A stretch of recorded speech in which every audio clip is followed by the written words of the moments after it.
Hey, Auntie, I see you the first one in the building. How are you? Let's see. Um, let's see.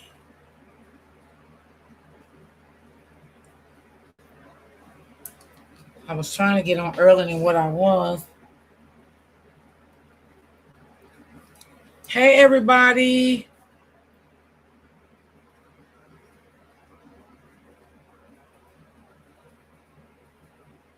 Okay, I think that.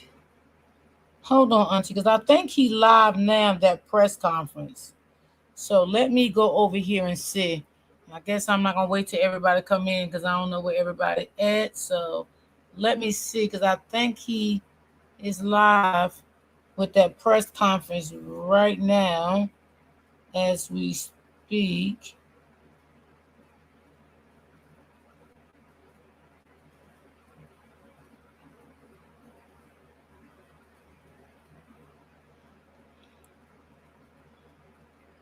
Let's see. I think so. Auntie, let me know if you can hear me.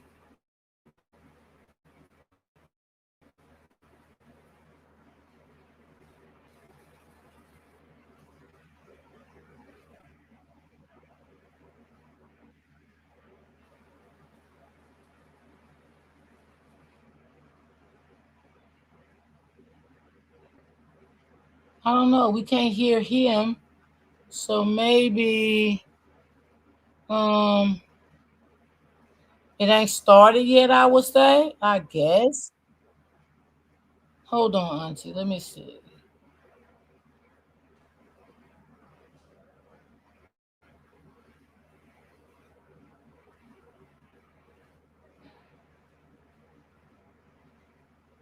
I guess, Auntie, can y'all hear me? Put a one in the chat. Oh, I can hear you. Okay. Because my internet been acting stupid this morning. So I don't know. Maybe the press conference started. Maybe not. Thank you. Thank you, everyone. Thank you.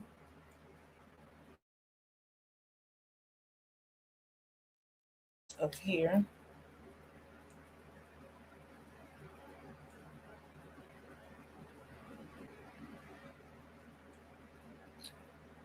That's what I'm thinking. They're waiting for the press conference. That's what could be going on. Hey, King and Queens and Blessings. Thank you. Blessings to you too.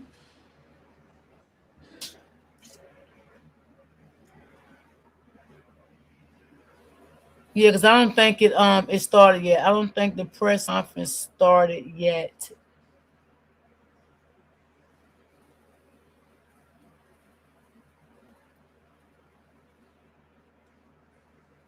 Oh, they haven't started yet? Okay, thank you, sis. Appreciate that.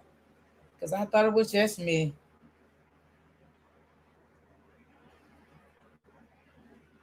So how's everyone doing today? I hope my internet been acting crazy this morning, y'all. I don't know why. I don't know outside somewhere working on something, but it's just crazy. I went over there. The channel is waiting. Okay. Oh God, my internet is not acting good today, y'all. Why? I don't know which way to turn because my internet been acting crazy this morning. I wasn't even gonna go live because my internet started acting crazy. So I don't know. Maybe it could be something on the block or something down the street that they are doing. I'm not sure, but it has been messing up my internet this morning, and I've been pissed off.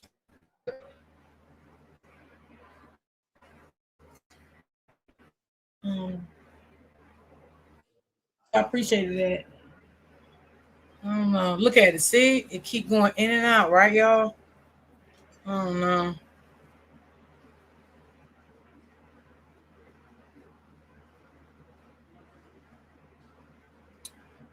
Let me be great. Look, shit.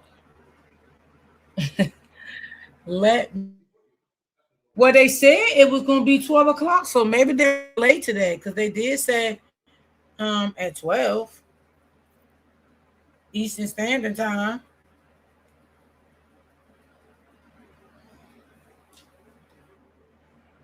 So maybe they're late.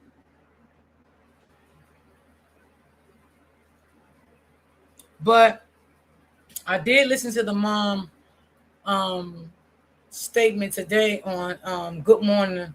I think it was Good Morning America. And she did confirm what I said yesterday that the phone pinged at the boy house.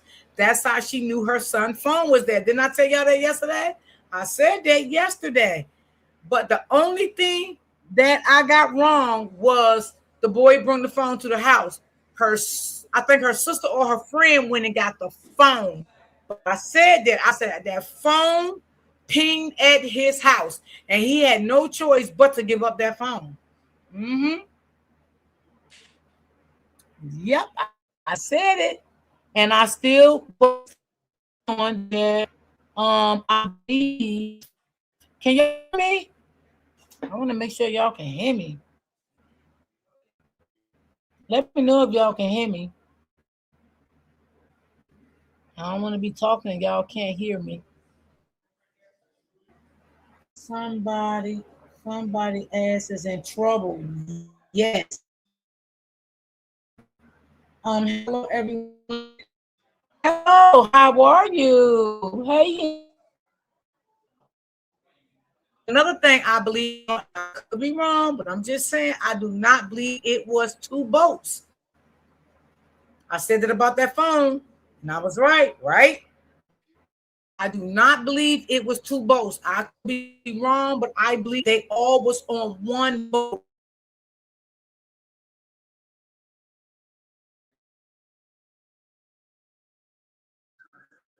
And some wrong on that boat. On Wi-Fi little box for my put for my laptop so I can get stronger Wi-Fi for my laptop. I'm gonna look that up today. I seen one on Amazon. That shit was like two. Oh no. But I'm gonna see if they got some cheaper either on Sheen or something to get a stronger connection to my laptop. Cause that's what I need.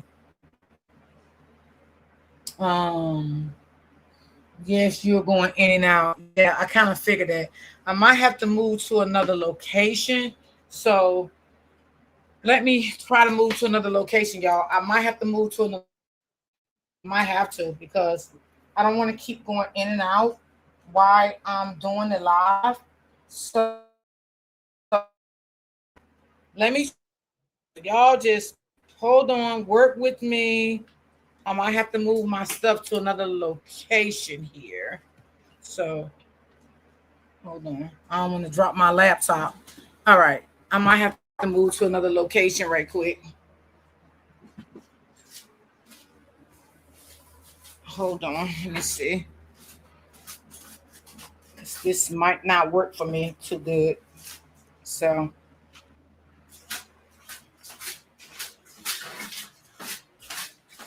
all right. I might have to move. All right, let me clear this spot right here. I can make and use this other table in my dining room. Because this is not working good for me right now.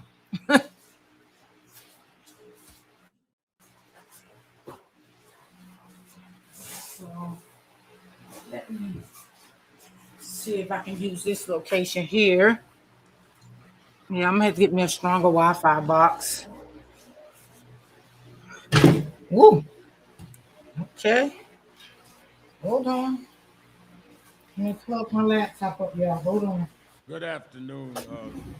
To my right are the parents of Nolan Wells, and we'll hear from them. And of course, attorney of Black America, Ben Crump, and attorney Okay. uh, Park, we'll hear from. I want to thank, let me say that when I All right, this may be received better the word of in what happened here. to All right, let me Nolan get my other device. and began Okay, I see it's up. hearing what was pieced together, it is clear Is it that better, this y'all? situation must have the most thorough and objective investigation to lead to justice. What we've been told does not make sense. And being that there is lack of confidence in the local authorities who have already, in my judgment, seemed to mishandle where it was going. Because to just immediately before a week time saying there was nothing done wrong, when we hear that this young man was engaged in some kind of argument that was on tape, that his cell phone and keys ended up with one of the people that were there on the island and got away. He was one black with three young white men who happened to end up with his phone, happened to end up with his keys. Then there's just too many questions that they should not be closing the investigation. Facts. Now, I'm from Brooklyn, so I'm a little different than some of y'all. I was built different. My nose is out here, my eyes are here, my brain is here, which means some things I could smell before I could see and before I can figure out. This does not smell right. So some people are saying, Reverend, are y'all bringing in race? Well, we're not bringing in race, but we're not discounting race either, because we don't know what it is. So to tell us don't rush to judgment saying it was racist, it's fine. But then I'm telling you, don't rush to judgment saying it was not racism, because we do not know. We do know what these parents are being told, and what the parents have now shared with us does not make sense. How do you end up a young, promising football player, not in trouble, mother and daddy at home, everything we tell them to do and be? They go on the 4th of July, on the anniversary of this country, going to an island, we're outing with his friends, and the friends come back and he's left there with some story about, he said, leave them behind. But then by some magic, one of the friends has his keys and his phone. Mind you, his mother tracked down the phone. They didn't voluntarily tell her they had his phone. They didn't voluntarily say they had the keys. So if they had not been tracked down, we don't know if they ever would have known where it was. That's right. Some of this doesn't make sense. So we are absolutely in National Action Network and other groups going to rally behind this family. I have told them that whatever we can and need to do, we will do it, because this smacks of some of the worst fears that we've had historically, not only in Mississippi, but in this country. And we are there until the end with them. I've been asked by the family to be in Mississippi for the funeral to officiate, which I'm going to do. We just got off the phone with Tyler Perry, the actor who says he wants to help cover whatever expenses for the funeral. We have with us Spike Lee is in the house. Many of our people that have always supported families are there. This is not about them trying to raise money. We're going to take care of that. This is about, though, they got to keep going forward. But we want justice, and let the chips fall where they may. If it ends up being one way that we suspect was wrong, fine. But if it's another way, don't back up and play games with this. They are not activists or lawyers. So they only want justice for their son. I'm an activist. When we get there and they say we heating things up, that's what we do. Because sometimes you got to make people sweat to get the poison out their system. Absolutely. I'm the sweat man. Yes. And they are the parents that want to see justice for their son. Let me let you hear from Christine and Elmer Wansley and then Attorney Crump. Let them. Okay, Attorney Crump, and then we hear from the parents. Thanks, yeah.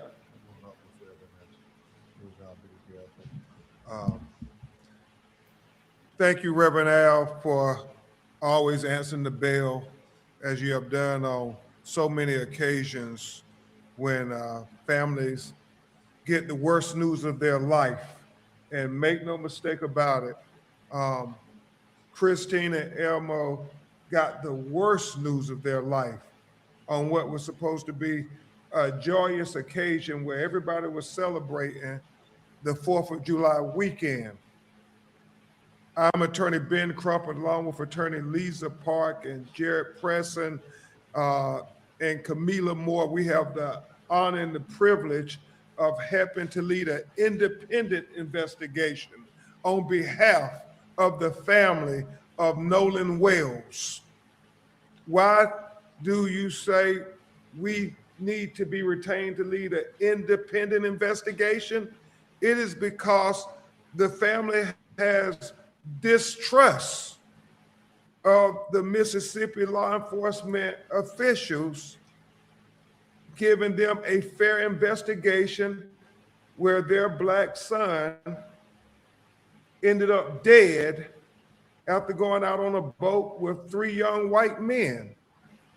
The history of Mississippi is something that they don't just read about in books, but it's a lived experience for many Black Americans that oftentimes when our children are killed in highly questionable situations, that there is this notion that, oh, it was nothing wrong, no foul play, let's just sweep it under the rug. Well, we refuse to sweep it under the rug. We refuse to just let Nolan Wells' death be in vain.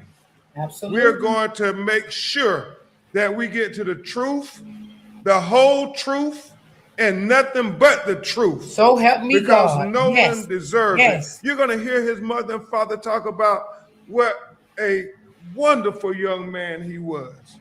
I mean, doing everything right. Reverend Al, he was not only a college student, he was a great athlete. He was a model big brother for his brothers and little brothers and sisters. And he was a great son who was on the cusp of becoming a man.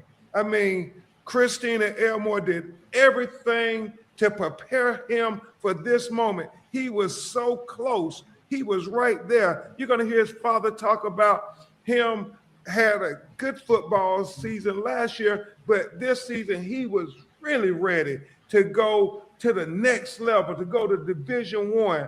I mean, the highlights that you're seeing on social media of his athletic prowess, I mean, it is all relevant, because when you start talking about drowning, I mean, this is a kid who knew how to swim. This is a kid who was in tip-top shape. He was a superior athlete. And so I'm going to get to that in a moment, these glaring contradictions, but to try to say, oh, we're suggesting it was just an accidental drowning, go ahead and move on. Well, they are not accepting it. They are not accepting it. They want to know that you have not taken the path of least resistance, that you have done a full, complete, thorough, impartial investigation, because it cannot be lost on anybody, but especially us in the Black community. If the roles were reversed and you had 3 young Black men on a boat with a young white man, and that young white man ended up dead, what kind of investigation would be being conducted by the Mississippi law enforcement officials? How many times would those 3 young black men be interrogated? So all we're asking is the same consideration you would have given if the roles were reversed. Give that consideration to this family as well. That is our fight. The glaring contradictions just jump out at you. The fact that he is there with his friends, and you look at all the videos, it seems to be he's the only black on the island, or maybe one other, but not many. And so, Jared, you have where a young woman he was talking to says that, well, Nolan said he was going back to get on the boat with the boys. The boys say that Nolan told them he was going to stay and talk to the young woman. It's a contradiction. They're not saying the same thing. One of them is telling the truth, one of them is not. We have to get to the bottom of that. It's important. And then the fact, Reverend Al, that they have this video of an argument that is going on. And you know, thank God, all young people, I told y'all I sound like an argument. I just couldn't make it out. People raising their voice, they start the video. And so you hear on the video, Nolan saying, "Give me my freaking phone." Ooh. What are you freaking doing? Oh my God. And that becomes even more relevant when you think about the story that they are presenting, that Nolan chose to stay behind. That's what they're saying. But his phone, he wouldn't take that with him if he's going to stay behind on the island. I mean, we're talking about an 18-year-old kid. Facts. What teenager would leave their phone behind if they're going to stay on this island? What teenager wouldn't take their phone? That's and facts. so it's not adding up. It's not adding up at all. The fact, as Reverend Al said, you know, they then take his phone with them. His mother, when she finds out that her baby is missing, they start trying to track the phone, the GPS the phone. They've used Life 360, and they discover that, well, the phone is on land. The phone is on land, but you're saying he went missing on the island. And so it's not adding up. And so they go get the phone. And you hear her tell herself, when her and her sister start going through his phone, Jared, they realize that there are deleted messages. So they're trying to figure out, well, why are there deleted messages on his phone? I mean, it becomes relevant when you start putting everything together, where we can't just say, oh, there's no instance of foul play. We're going to get to the truth one way or the other. The fact that, and this really makes no sense to me, Reverend Al. This notion that, well, he drowned, y'all have, I'm sure, seen all the videos out there. I mean, if he's drowning, nobody sees him drown. Nobody offers assistance. Exactly. Nobody tries to help him. Yes. I mean, obviously, he stands out. He's, I think, the only black person I saw when I'm looking at the videos. And if you see him drowning, you mean nobody is going to try to help him? It's not adding up. It is not adding up at all. And that's why the family, at their behest, we had an independent autopsy being performed. And we thank Colin Kaepernick for helping to pay for that independent autopsy. And we thank Tyler Perry for helping to pay for the funeral, because as Reverend Al said, these were Thank just you, Tyler Perry. Thank you. regular God bless you. parents God bless you. going about their life. They weren't expecting any of this. And then we're having to try to hire all these experts to be able to go and see if they can retrieve deleted messages. We have to have experts. You'll hear from Attorney Park talk about, where the body was found when it was recovered and how long it took to be recovered. We think all of those are relevant issues to trying to understand what really happened to Nolan Wells. And this independent autopsy is so very important because we had his body flown from Mississippi to Washington, D.C., because his family wanted to make sure that they had a doctor who had no ties to Mississippi law enforcement to do an independent examination of their son's body. And we are hopeful to get that results in the very near future. We were hoping we would have had it today. However, as you all know, here in New York, they canceled all the flights yesterday. And so it took a long time for his body to get to the medical examiner's office in Washington, D.C. But rest assured, as soon as we get those results, we will make them known to you, because we believe transparency is very important. We want to lead by example. We want them to be transparent, and we want to be transparent. We know they conducted the autopsy. We are waiting on their results as well. The final thing I will say is this. If there are any people who are on that island, any young people who recorded videos, who witnessed things, who may have saw Nolan at any time on that island, please, please, please. Yes, please come forward. Let us please. know. Come Please forward. call Ben Crump. Help this family out. That is .com, call the 800 number, just any information. They are desperate. We're in a ferocious pursuit for the truth. And y'all, if it was your child, wouldn't you want everybody who knew something to let you all know? Absolutely. This is a hard one, Ray, because it's so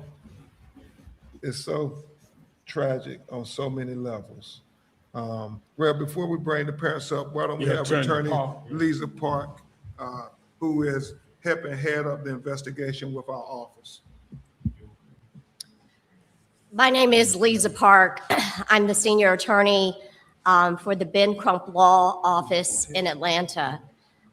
It is our honor to work with the family to try to find answers in this case.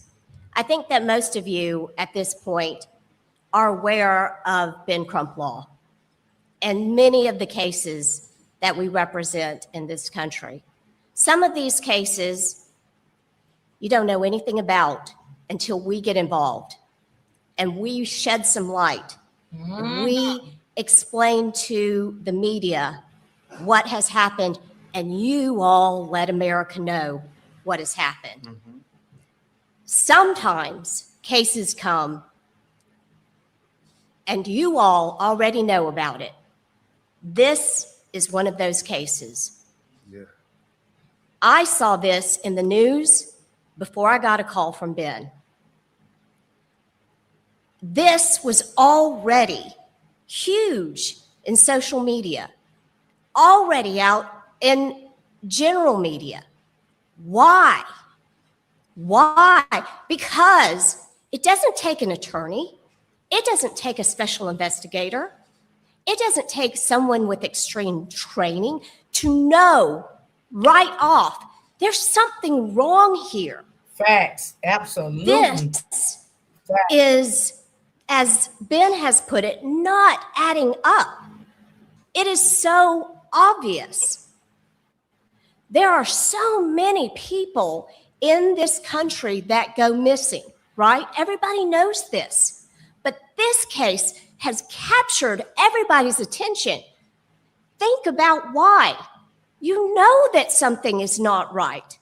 It doesn't take us. It doesn't take the Reverend Al Sharpton, Ben Crump, to tell you and then think, oh, now I know something's wrong. We know something is Absolutely. wrong. She's talking facts. And for every single person that was in Horn Island, and we know there's about 200 people, there's a lot of people. We know that Horn Island is a popular place during the holidays. It's a popular place on the weekends. You have to get there by boat. It's the only way to get there. You have to leave by boat. Yes. It's the only way to leave. So many people out there.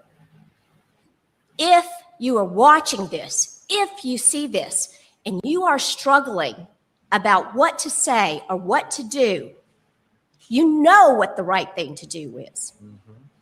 Call Ben Crump Law. There's this thing called the internet. It's very easy to find that number. Call us. We have an entire call center. They're waiting to hear from you. If you didn't go to Horn Island, but you've heard something, because people are talking, they're talking with each other. They may not be calling the police. They may not be calling us. But you heard something. We need to know that. We need to know that. In America today, so many of us, we want to believe that the last several decades, we've made so much progress in our race relations, don't we? We want to believe that. Whether you're Black or you're white or you're Asian, that's what we want to believe. We wanted to believe that this past 4th of July when we celebrated 250 years, right? If you want to believe that, you've got to be part of the solution. You've got to be part of that. You have to make it happen. And if you have information, please call us. It is incredibly important.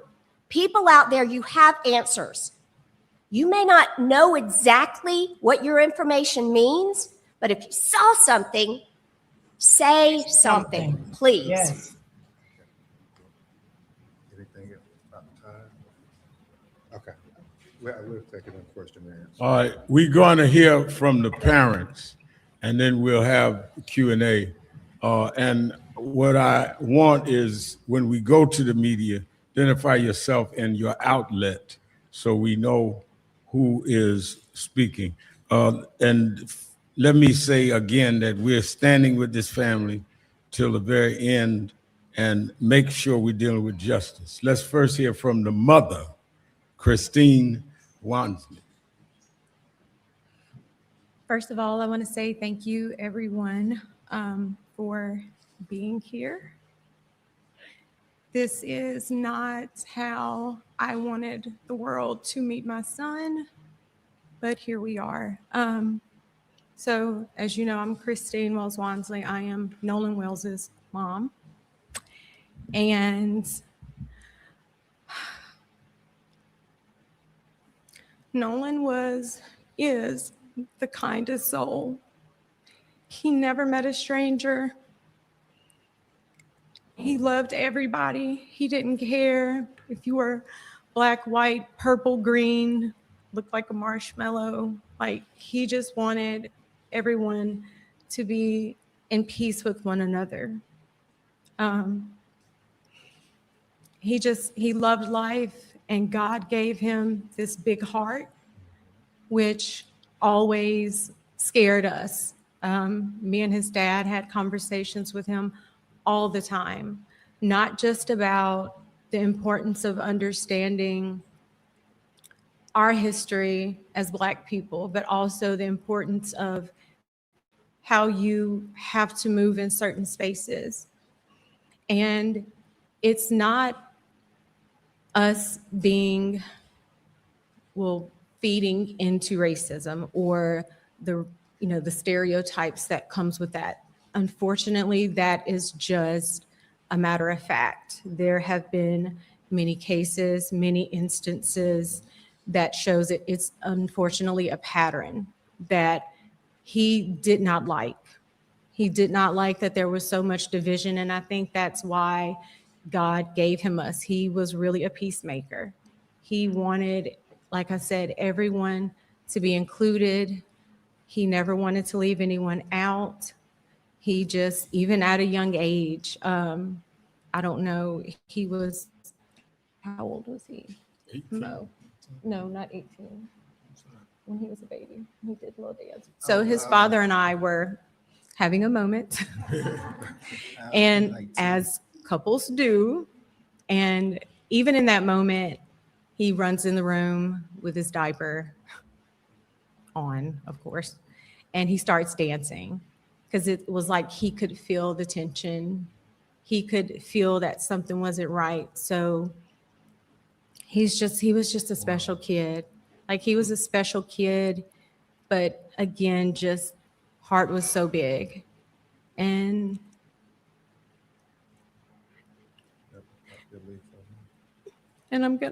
we're gonna miss him dearly. Oh, God bless her. This is just so But heartbreaking. we are grateful, especially to our friend Wow. Tashima, who actually was one of the people who helped us that night. She went and picked up his cell phone from where it was, and then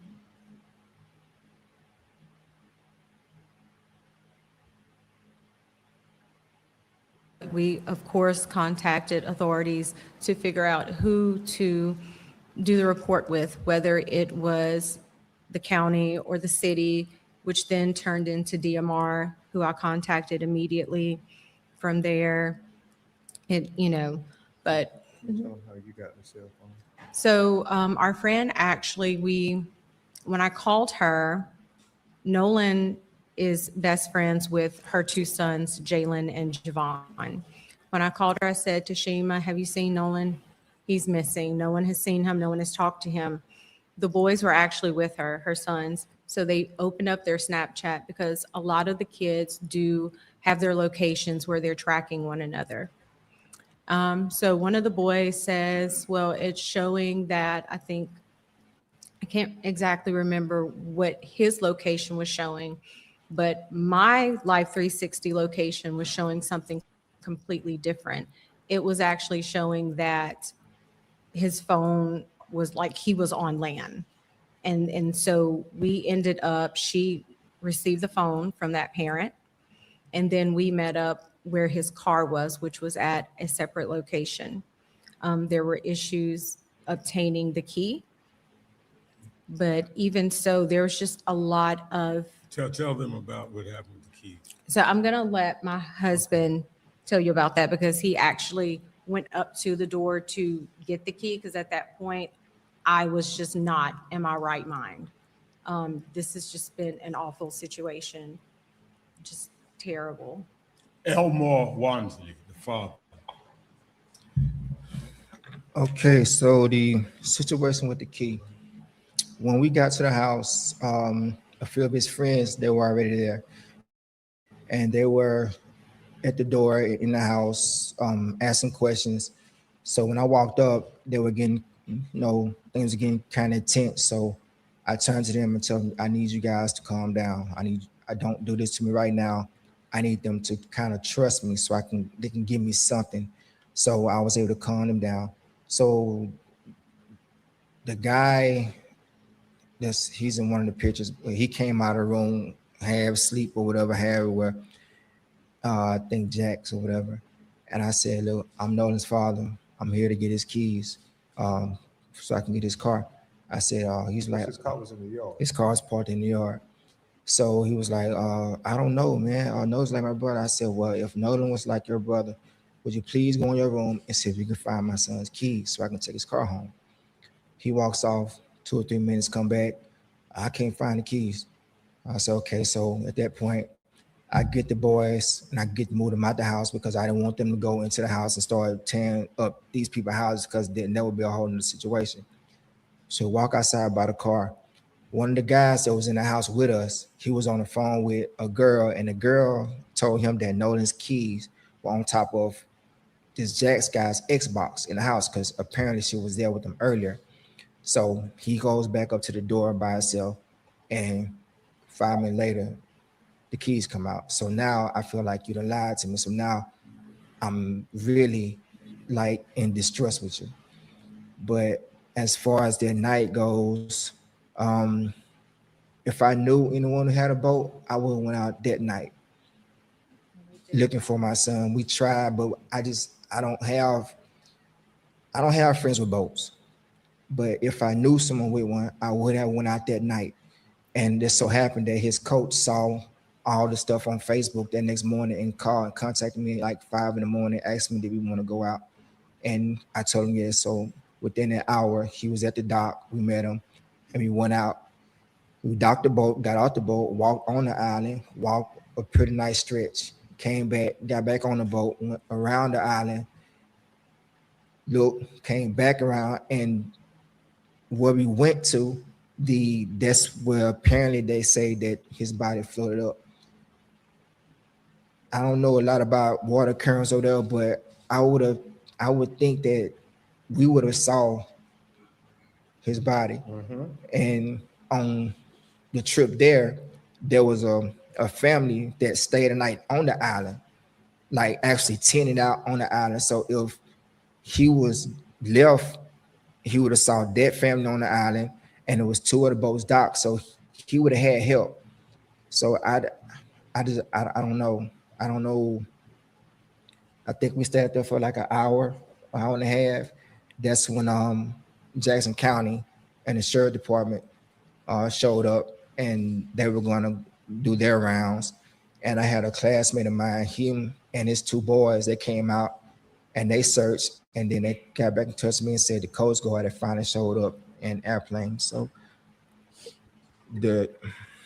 what is so critical, what Elmore is saying is they went out on Sunday, and the tide, if it brought his body up, he went missing on July 4th, as they say. His body should have been there on July 5th. Why would it not appear to July 6th? And that's one of those things that's just not adding up. And the fact that if he stayed behind on the island, there were boats there, there were people, somebody had to see something. That's why it's not adding up. And that's what they're saying. It's just not adding up. yes. And if he was there 2 days, somebody on the island would be able to verify that. 2 days and nobody's come forward and say, no, he was with us, or no, we saw him. It just does not make sense. Make it make sense. Just one last thing. We want her to talk about the cell phone deleted messages. I'm sorry. I thought my voice was loud enough. One last thing. We want to have Christine talk about the cell phone from her perspective before they tell you who Nolan was, and then we'll take your questions. So when we made it home, my sister and I actually went through Nolan's cell phone, particularly Snapchat, because that is so popular with the children. And when we opened it up, there was nothing. There were no saved pictures. The mother There didn't were say nothing no, about that car, though, did she? snaps from that And the day. keys. And we did open it before the 24-hour expiration. So we found that very concerning, only because anyone who's ever been around Nolan will tell you at social gatherings, he's taking videos, he's taking pictures, he's even come up to me when I'm getting ready to go to bed. Hey, Ma, come on, take a picture of me. You know, like that was Nolan. So that's why we feel that things may have been deleted was because of the fact that there was nothing in either one of his accounts. But I do want to say this. I would hope that any parent who, God forbid, would be in our situation, I would hope that you would do the same thing. I would hope that you would ask for any help, receive any help to get answers, because at the end of the day, that's all we want. We just want to know. We just want to know what happened and why our baby didn't come home. Like that's our biggest thing. And we are so grateful to everyone, family, friends, classmates, United Cajun Navy, everybody that's assisted us. We appreciate you. There's not enough thank yous that we could say or give to you, but I just, we just want to know. We want an honest, thorough investigation. That's all we're asking for. That's it. Do you want to say about who Nolan was, and then we talk about your Nolan is a person with a big heart.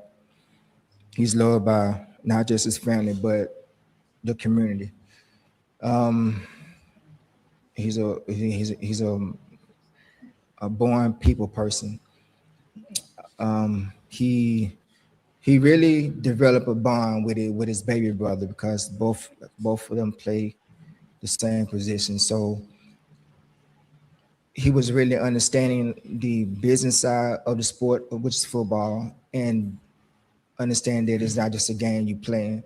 So the stuff that I was telling him, it was kind of starting to sink into him, and he was really getting more in depth into it. And I could see as he did that, his baby brother really started getting more into it as well, as far as being more focused, because he saw, well, if my big brother is about to go do this great thing, then I want to do this great thing, but I want to do it better. That's why that's what made them so like vinegar and oil. It was like they was always at each other, but they were the same. When I look at my youngest, I'll say Nolan, or when I look at Nolan, I'll say my youngest name. So they would train together. I would always say, hey, you did some push-ups, you done ran some routes. And they know when I say that, next day they're out there running routes. Even my other son, he'll go out there. He doesn't play their position, but he will go out there and work and exercise and work out, because they were understanding what I was talking about. They were growing, they were becoming men. So this was his time. He would always talk to me. I would always give him my advice about stuff. I always try to tell him what to look for. And I was always telling him, I said, son, I'm giving you this advice and I'm telling you this stuff, but you're going to have to experience this. But when you experience it, it won't be foreign to you. You'll have some kind of idea of how to navigate through it. And I think me and his mother, I think we did a great job with that. That's why it's so hard for me to believe that he would choose to stay on the island. It just wasn't his character. It wasn't his character. So Nolan is the funniest kid in our family. Speaking of the time she was talking about, yeah, we were having a kind of heated moment, and I don't know if you guys remember the little dance called Stanky Leg. I think my son created it because we were sitting in that closet looking and just like talking. He literally came to the closet door and peeked around and stood in front of him and just started doing this little crazy dance. And I was like, we just bust out like whatever we was arguing about, we stopped laughing. Then we called him to us and we just hugged and laughed and played. But then maybe 6 months later, the song is a hit. But we always said he created the Stanky Leg dance. But that's my greatest memory of my son. What are you telling your other children about this? My son Ethan, he's hurting. These are the ones these are the younger ones. he's like, Dad, I don't know what I'm doing. And I'm like, son, you got to keep going, because he would want you to be better.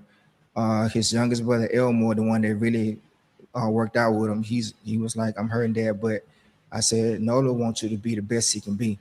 He would want you to outdo him. And whenever you feel like you're in a bind or having some kind of problem, call on your brother, talk to your brother.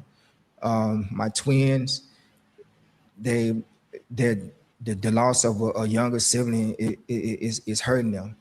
They have to figure out how to navigate through life without him. And my daughter Carly, with her being away, it's really hard for her because she's not around family now. So she's out on her own, doing life what life does, but she's doing it on her own. So she has to do this by herself.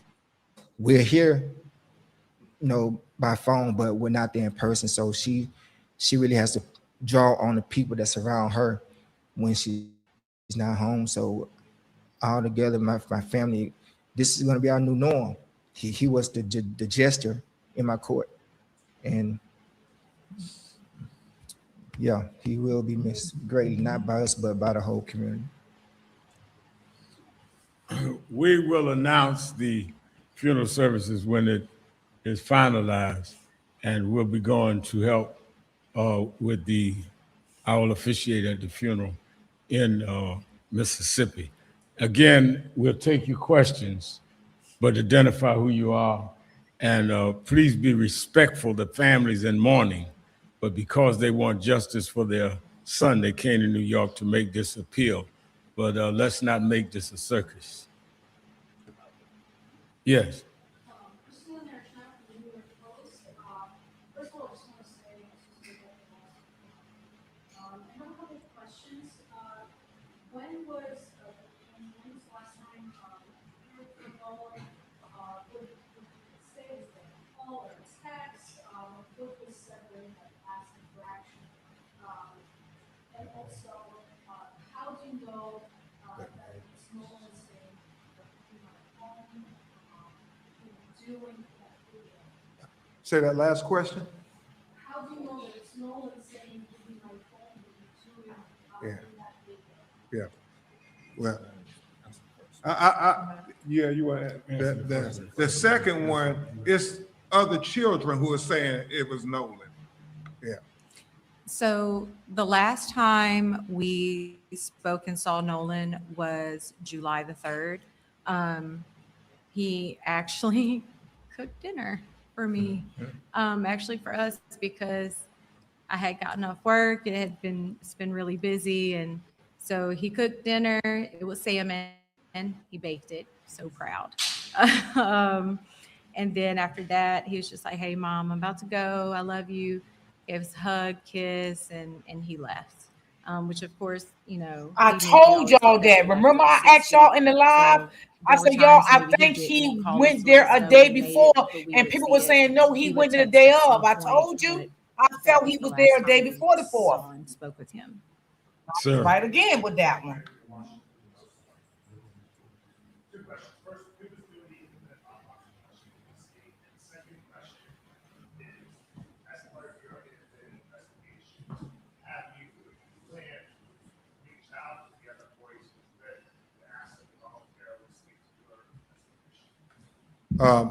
Dr. Roger Mitchell is doing the independent autopsy on behalf of Nolan Wells' family.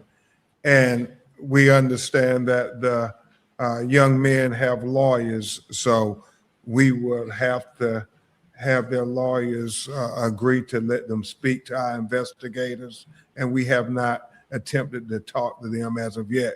We have been attempting to talk to many of the students and people who are out there that we are aware of. Okay. Right here. Oh, okay. Justin Finch, Inside Edition, asking a question here. First, for the family, wondering if you recall from your friend what was said to her by the people who gave her Nolan's phone, and for Attorney Crump, wondering for you, At some point, will that phone be given to police for their investigation? They've expressed interest. Yes. So the exact wording of the exchange, it was through phone because again, we were busy trying to figure out who was going to take the missing persons report. Just because when it's in water, when it occurs on the island, it's not necessarily the city or the county because then it becomes an issue of jurisdiction. So like I said, she went there and spoke with, I cannot remember, I'm so sorry, my brain is everywhere. But she went to the house and retrieved the phone. She said, I have his phone. The phone was okay. As far as like appearance goes, it didn't look damaged or anything. And so then after that, we met with her at the other house where he had stayed the night, July the 3rd, where his car was. Because it was important for us to try to retrieve everything of his that we could. But it honestly, for both instances, it was a run around because I know she had issues getting his phone as well. Wow, And she that's ended so up calling y'all. me, and I think I spoke with the mother. She put me on speakerphone, and I was like, hey, you know, yes, I'm Christine. I'm Nolan's mom. We need his phone. We're trying to find him. Yes. And what did the mom say? We'll go her and then you. I guess let me answer the second part of the question. Absolutely, after our experts be able to examine the phone, we will let the Mississippi investigators examine the phone. And it's fortuitous that they have the phone because normally in these investigations, as you know, Reverend Al, they will have the phone and stuff and they will keep it for months and the family just be in limbo. But thank God we have the phone now. We're going to do it expeditiously and give it I to didn't them. say I don't believe, I said I examine believe as it. well. Everything. Anna Schechter with CBS News. So you said that he stayed the night at a friend's. The first question is, did he stay with the friends that he went on the boat with? Yes, he did. And my second question is, has anyone come forward and provided you with other photographs or videos from Horn Island from July 4th that afternoon? They're starting to send them to our office, and that's what Attorney Park was being so adamant about. Please continue to send whatever videos you got, whatever pictures you got, and we're very thankful that some young people have done that. Good afternoon. Darla Miles, ABC 7 New York. First of all, I would like to extend my condolences to you, Mr. and Mrs. Walmsley. I know this is very brave of you, and we appreciate your transparency. Two questions. Also, my regards to you, Reverend Al, Mr. Crump. My first question is, this happened in Mississippi, and you've traveled here to meet with Reverend Al Sharpton. Why was this important to you, and how meaningful has this meeting been with you here in New York? So we did this because, once again, what we're wanting is transparency, right? Although I do absolutely respect law enforcement, just the fact that the, accidental drowning thing, it made both me and his father uncomfortable. Why are we so quick to rush to this? And we just, at the end of the day, we want answers. This has been very impactful. And I'm gonna be honest with you, the day they found him, we were at Port Mars, which is one of the boat launches. And I was standing beside the water and I had said a prayer and I was like, Lord, this isn't what we wanted, but I just asked him to help us get through this, put the right people in our path that could potentially help us. Because at that point, we hadn't reached out to anybody. We didn't know where to start. This is foreign. We've never been through this. No parent should go through this. And then that's when my cousin, Keezy, she sent me a message with some information. My friend, Bianca, her sister knows a contact with Attorney Ben. And so I said, okay, this has to be it. This has to be God helping us along the way. And I am not religious, but I am spiritual. And for that, I was grateful because I felt like things were being set up. And at this point, I have always said, we are taking any help. Any help. We don't care, black, white, purple. Like, again, we just want to know what happened. That's all we want to know. We just want to know what happened. And my quick follow-up to that, were you able to get a clear explanation as to the chain of custody of his phone, like how that parent came in possession of his phone? And then explain the resistance. You said you went to the home to get the keys. I don't understand, like, what kind of resistance, what was that exchange of words like, the resistance that you received when you went to go retrieve his keys? Thank you. He just acted like he didn't know where they were. He just like, he was like, he was clueless. Like, he was like, I don't know. I don't like, well, just please. I was like, just please go in the room and look for me. Cause be honest with you, at that time, I was very emotional. No one was giving me an answer. So that situation with me and them could have went totally left field. But since those other young kids were in there, at that moment, they kept me from doing what I wanted to do. So getting them and calming them down, it helped me focus on what I was really there for, to find the keys. And like I said, when I asked him, he said he went and looked. And so when he said he couldn't find them, I did what I needed. I left out of their home. And like I said, 5 minutes later, he come back out with the keys. And they didn't come back outside anymore until the police came.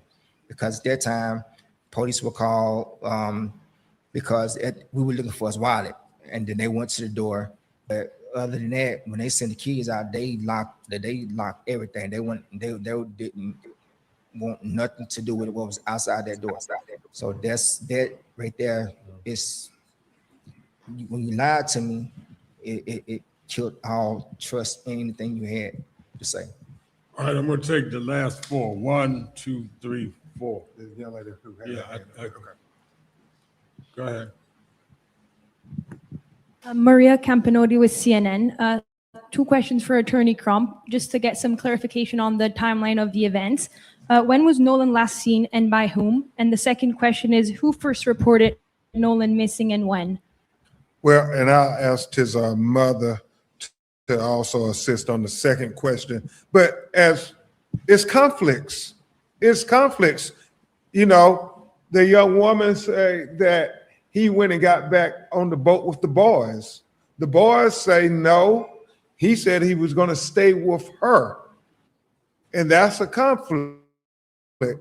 And the problem thing is, if they're saying, well, he made the decision to stay behind, would an 18-year-old college student say, go ahead without me, I don't want my cell phone or anything? It just doesn't add up. And so that, around that 3 o'clock time, seems to be the last time that we have those statements. However, as Christine said, they're suggesting that they didn't leave to 4:30 though. So, you know, if you said you were leaving at 3, why did you left at 4:30? And where was Nolan for that hour? And Israel. I think she was asking about the cell phone. What was your, oh, I answered last scene. I thought you said something else. I think authorities. Oh, the missing. Okay. So his friend contacted me. It was around 11:07. And then I called my friend to ask her, had she seen him? Because that would be the only other place I would think he would go if he were back on land. And so then when she told me no, she's like, don't worry, I'm going to look for him. And that's when we got on the phone. First I called, it was either the county or Ocean Springs. It was either one of them, but whichever I called first, I was directed to call DMR because so DMR, if I'm not mistaken, they handle cases with the island or the water in that area. So the young lady took the information down. She's like, I'm going to give you a call back. I said, okay. So when she called me back, she explained to me, she's like, I've spoken with the Coast Guard, which his friend had contacted the Coast Guard. Warren had contacted the Coast Guard to report Nolan missing as well. So I'm on the phone with the DMR. He's calling Coast Guard. And she said, I spoke with Coast Guard, and, you're going to have to complete the report with, I think it was Ocean Springs. So we go down to the Ocean Springs Police Department. We're told, because it's a jurisdiction issue, that they can't file the missing police report. Jackson County the Sheriff's Department ends up calling me back, I think, if I'm remembering this correctly. And she was calling to check to see were they able to do it. I told her no, they couldn't do it.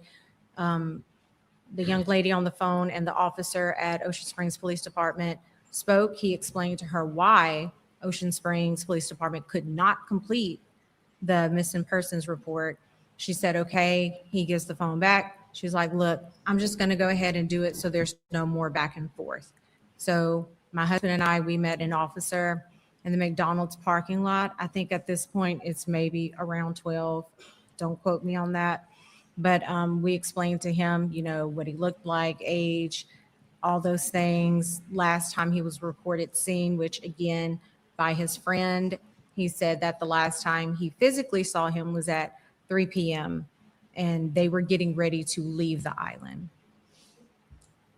Israel Rodriguez with the U.S. Sun. Have you been able to gather additional information made by Warren's mother, Ashley Cole, on social media, where she said the group left the island after they experienced trouble with the boat and that the boat began taking in water?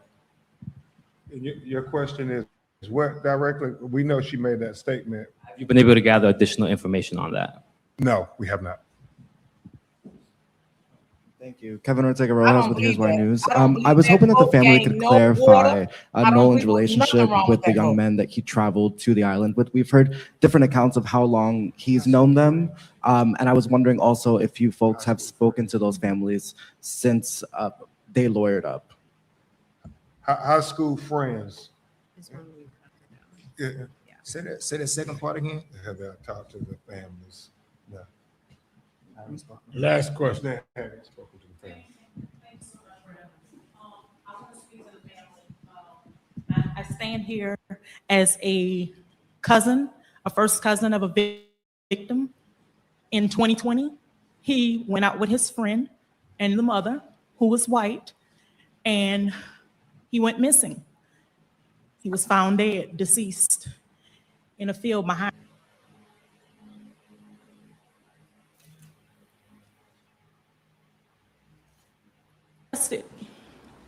She was charged with failing to report a missing child and contributing to the delinquent of a juvenile. So your story is very familiar. Your pain, wow, I feel it. Wow. And I will continue to advocate. I'm an activist and I go all across the world, but today I'm here because I stand with you as a cousin of a victim. I know what you feel when you don't get justice and the system is up against you. Lord, don't make me cry. Oh my God. God bless you. Thank you. We will follow up and when we're ready to formal announcements. Again, the funeral service is not to prompt religion, it's to seek justice and unity. And we want everybody, black, white, everybody to come and extol what this young man represented. It's not a protest rally. It will be to really lift up the spirit of this young man and to stand with the family. If we have to do protest rallies, that'll be announced at another time. But the funeral services is to talk about how Nolan was a great young man to his family, and we're there to comfort them. Thank you for your time. Let us, please. I'm sorry. So I know I have been seeing some younger people, real adults, older people doing protests. We actually had a very small one in Ocean Springs. Some young boys that knew Nolan, actually some of his friends. So what Elmore and I would like to say is, if you do, please be peaceful. Right. Nolan was not someone who liked fights, physical fights. He really didn't even like arguments. So don't go out there trying to be tough. Just think about what Nolan would want. And I'm telling you, he would not want that type of behavior. So let's just make sure that we keep it peaceful and respectful to one another's and others, and just stay away from negativity, but also to all of those who have sent beautiful messages. We have not gone through all of them, but I want you to know that we appreciate you, your love, your support, standing with us, and just keep us in your prayers. Thank you, ladies and gentlemen. Thank you, Rev.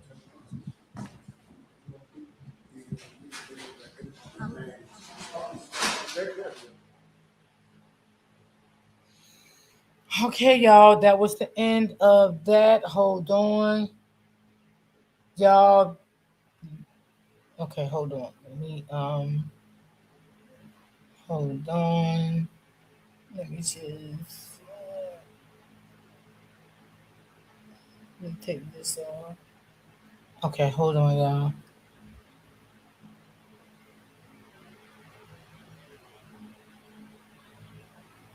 Y'all, that was so sad. Let me know if y'all can hear me in the chat. Put a 1 if y'all can hear me. That was so sad. Now, I said that one day on my live. I said, y'all, I believe that he was with them on the 3rd. I said, I think they was together on the 3rd. And I think then some people was like, no, they left on the 4th. I was like, no, I don't believe that. I never believed they left on the 4th. So that was confirmed that they did leave on the 3rd, like I thought. And it was confirmed that the phone pinged at his house. And the friend went and got the phone. But I thought it was the mom, but she sent her friend. Now, I didn't know the dad went there and tried to get his son keys, because none of us didn't know that. And they tried to act funny with the dad. But I had the dad calm down, took a deep breath, because things could have got ugly. It really could have got ugly. And thank God that, the dad tried to keep a level-minded head, because he know when he went there. And the suspicious part to me, y'all didn't even call his mother to give the mother the car keys, the phone, nothing. Why was y'all trying to hold on to the boy car keys and the boy phone? And thank God for the girl that told the father that the keys was in the house on top of a game.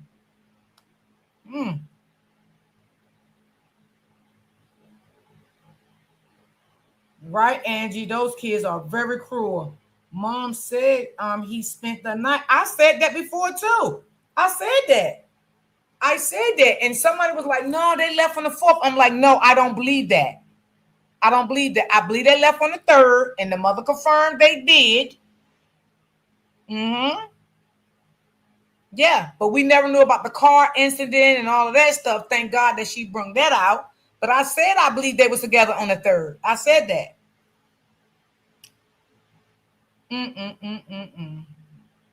Wow.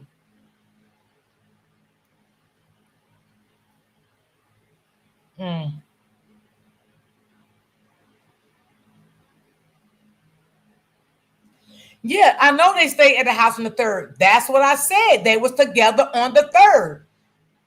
They still was together. He spent the night there. They still was together. And I said that one day on my live, because I just felt like they was together on the 3rd and they all left on the 4th. Miss Smith, remember when I said that?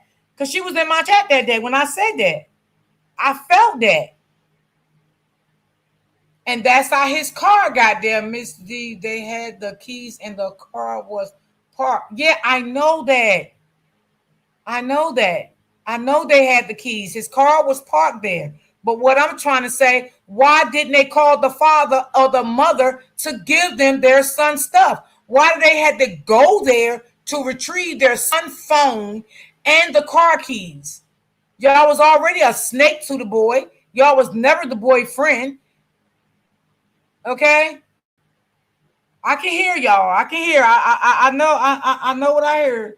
The car was off. The car was parked there. The car was left there. I know that. But what I'm saying is, I had a feeling they was together before the 4th. That's what I'm saying. And the mother did confirm that they was together. And again, I don't believe it was 2 separate boats. Until they can prove that, I'm going to keep saying I believe it was 1 boat. I don't believe it was 2 boats because they liars. The father just said at that point when they lied about the keys, who will believe them? Who will believe them? Once you lie about one little thing, you will lie about everything.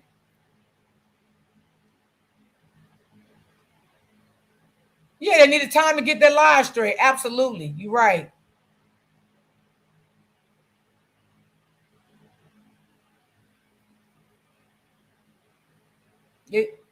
That's crazy. I do not I agree with you. It's sad. I remember you talking about that. Yes. Yes. And I'm telling y'all, I could be wrong, but I do not believe y'all it was 2 boats. I don't believe it. Because if Nolan was on another boat with other people that he really don't know, but the other boat got packed, why these other people is not speaking out? Why they not coming out? Oh, yeah, he was on our boat and blah, blah, blah, blah, blah happened. Why they're not speaking out? Why? It doesn't add up. I do not believe Nolan was on another boat. I believe all of them was on that damn boat together. I don't believe nothing was wrong with that boat. It was no issues with that boat. I don't believe none of that. Now, what they should have did is took that boat away and had that boat to be looked at to see if it had any issues with that boat. That's what they should have did in their investigation.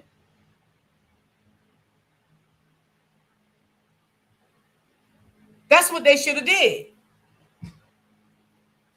They're not doing anything they're supposed to have been done. I'm sorry, y'all. I'm sorry. I just don't believe it's 2 boats.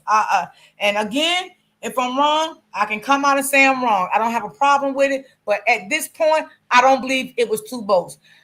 Oh, Lord. Let me just not even say. Oh, Lord, have mercy. I don't believe it neither, D. Nope, I don't believe it. I don't believe it's 2 boats. I don't. This is so sad on so many levels. Yes, it is. And the judge pisses me. Oh, yeah. Oh, baby. Damn, I don't know who live that was on, but somebody said last night when I was looking at somebody video, they was like, they think the judge made a mistake and she shouldn't have never came out here and opened her mouth and said anything. She should have stayed silent. And attorney said this. I can't remember what video I watched, and they said that she should have remained silent. She said the pissy judge. Yeah, she shouldn't have been making no posts, no nothing. The attorney said she should have not did anything as a judge. That's exactly what he said. He said that was her first mistake. Yeah, I seen that black attorney too. Oh, so you know what I'm talking about. It's too late now. She put it on her own foot in her mouth. Yep. Too late. A hit dog will holler all the fucking time.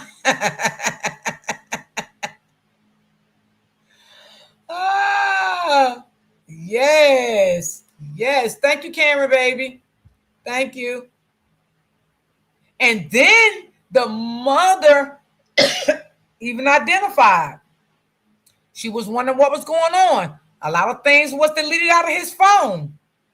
And you mean to tell me all 3 of them little motherfuckers, right? Because that's what I'm going to call them. I ain't got no respect for them, okay? That's just me. All y'all motherfuckers that went on that trip with Nolan. See, Nolan mustn't have a lock on his phone, because if he had a lock on his phone, they want to be able to get into Nolan's phone, right? So that's why they was able to get in it and delete the stuff. Now, if y'all was so innocent, why did y'all delete the stuff out of Nolan's phone? Whoever did it, because one of y'all know who did it, because all y'all is in cahoots together. Every last one of y'all little motherfuckers. Y'all's in cahoots together. So which one of y'all deleted the phone? Deleted the records out of the phone?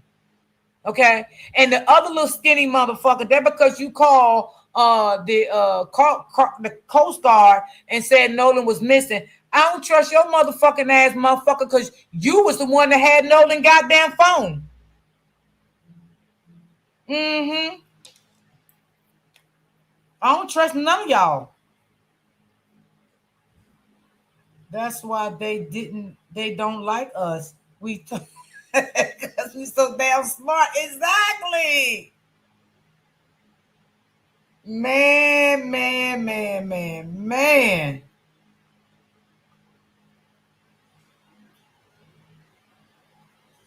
They probably called Nolan's phone to get in the phone to delete stuff. Oh yeah, you right. You right, sis. I didn't think about that because if someone got a lock on their phone and someone called that phone, it can unlock then and you can stay in it. You right about that, sis. I never thought about it. Smart. That was a good one right there. Facts. Say that, Roy D. I'm taking you to the fight. Yeah, fuck them boys. They all. I put in the chat. Y'all still not putting in the chat a while ago when the mama say friends. I said, Mama, don't call them friends because none of them. See, let me tell you something. A snake is a snake. It's just they wait for the right time to bite you.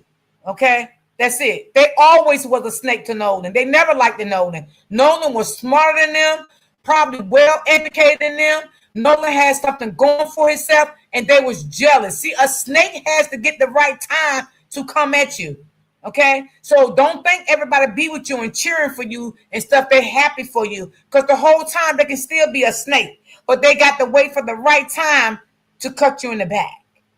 Sometimes you may make it out alive with them snakes, and sometimes you may not, because that's how them snakes roll. Yeah. They tried to throw things off with the Snapchat, but it didn't think on his mother having their live 3. Oh, that's what I want to ask you. Being as you said that, open book. Okay, because I'm not in, I don't know about like stuff with the iPhones and stuff like that. Because I ain't into. Now, what is the 360, y'all? Because somebody explained that to me that what the mama was talking about, the Life 360. But you is so right about that, open book. You're so absolutely right. They didn't know the mom was going to do all of that. They didn't know that. Yeah. Great mom, smart mom, educated mom.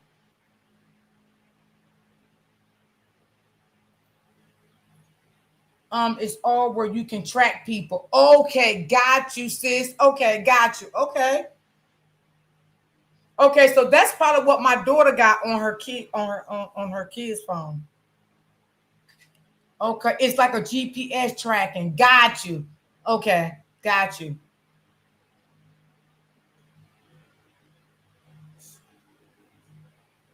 Okay, all right. Thanks for helping me out that, y'all. Thank you. Oh, wow.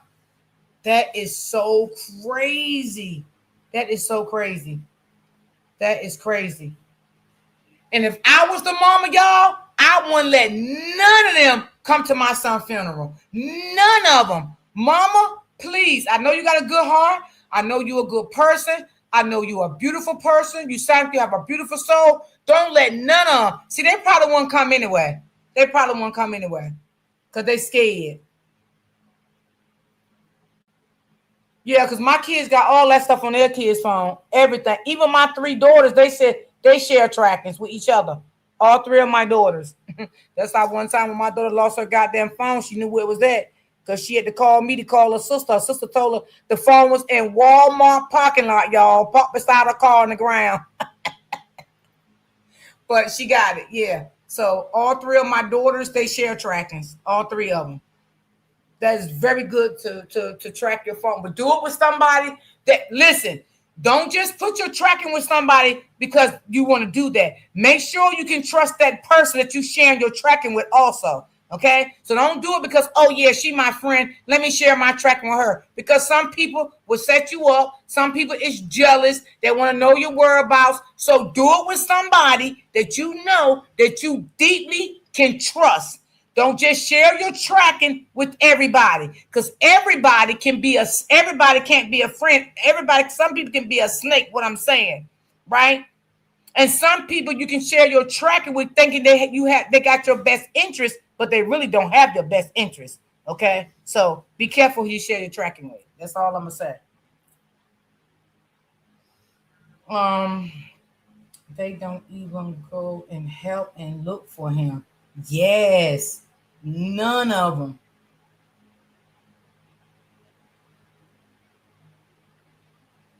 Yep. Shout out to all the moms that's keeping their children location on lockdown. Yes. Yes.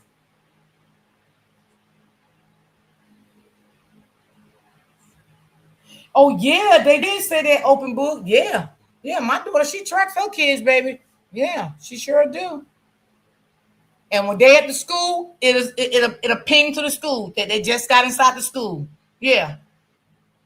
Mm-hmm. See, when my little 5-year-old granddaughter get dropped off at school, it'll ping to her sister's phone because her sister is older than her. And her sister makes sure she gets to her school. So it'll let my daughter know that was her first stop. It pinged at the little sister school. And then when she gets to her location, it'll tell her also. So yeah, my daughter be having shit on lock with her kids. Yeah. That is sad about Nolan. Yeah, it is. So it's very sad. Very, very sad. Ooh, Lord. And I'm not gonna say all white people bad because they're not. Facts D. I most definitely track my kids and one of my granddaughters. Yep. All my daughters share trackers, all of them.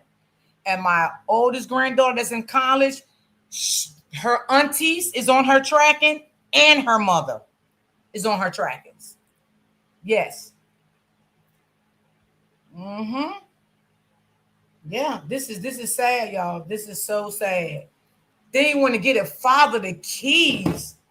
Lord, what in the world? Why would you not want to give the father his own son's car keys? What would you plan on doing with the keys? It's not your car. If you'd have got caught driving it, you'd have got locked up for stolen property because you ain't supposed to be driving his car.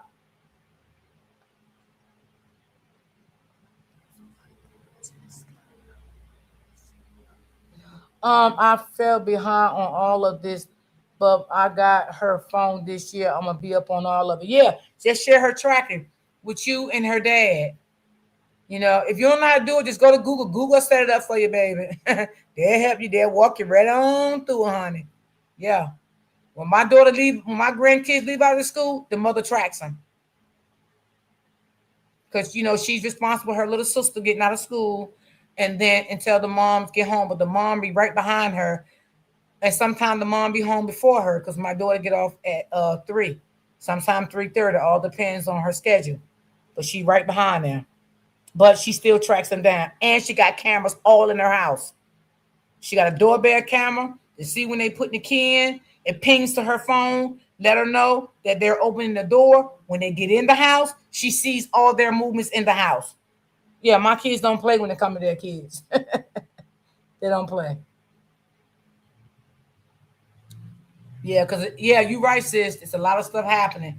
A lot of stuff is definitely happening. So you definitely, need that. You definitely do need that. All my daughters got cameras in their house, everything. Yeah. Mm-hmm.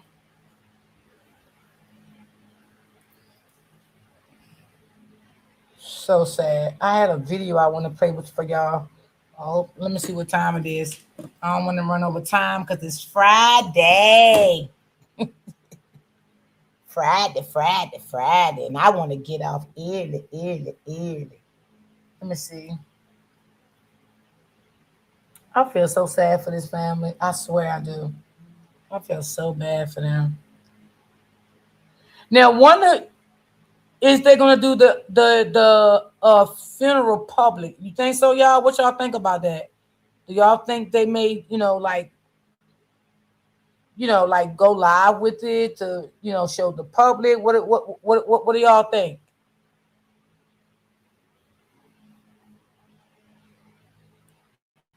I mean, if she don't, I wouldn't be upset or anything. But I was just asking y'all, what do y'all think about it?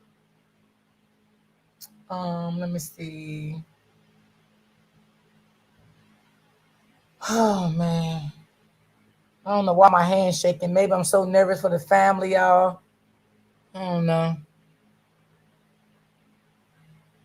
I don't like stuff like this. I really don't, because you don't know when things gonna knock at your door, And I have kids also. And I would never want nobody to hurt my kids, take my kids somewhere and act like you're my kids' friends and hurt my children.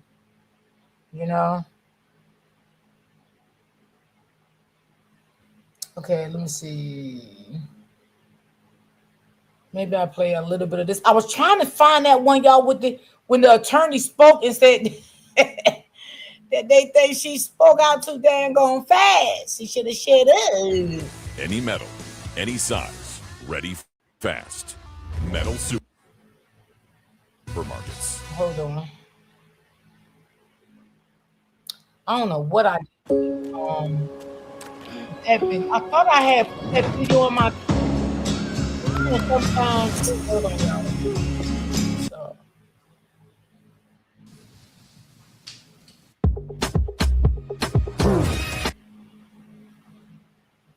Noon tomorrow. Okay, so don't worry. We're going to continue to follow this story. The family, the mom says they want some transparency. In the meantime, there's another story. This story is out of Gulfport, Florida. Now, y'all remember this? I want y'all to see this. Oh, shoot. What did I do? Hold on, y'all.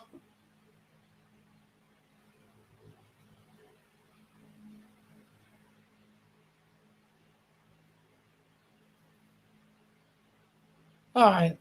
I don't hit the wrong thing. Hold on, y'all.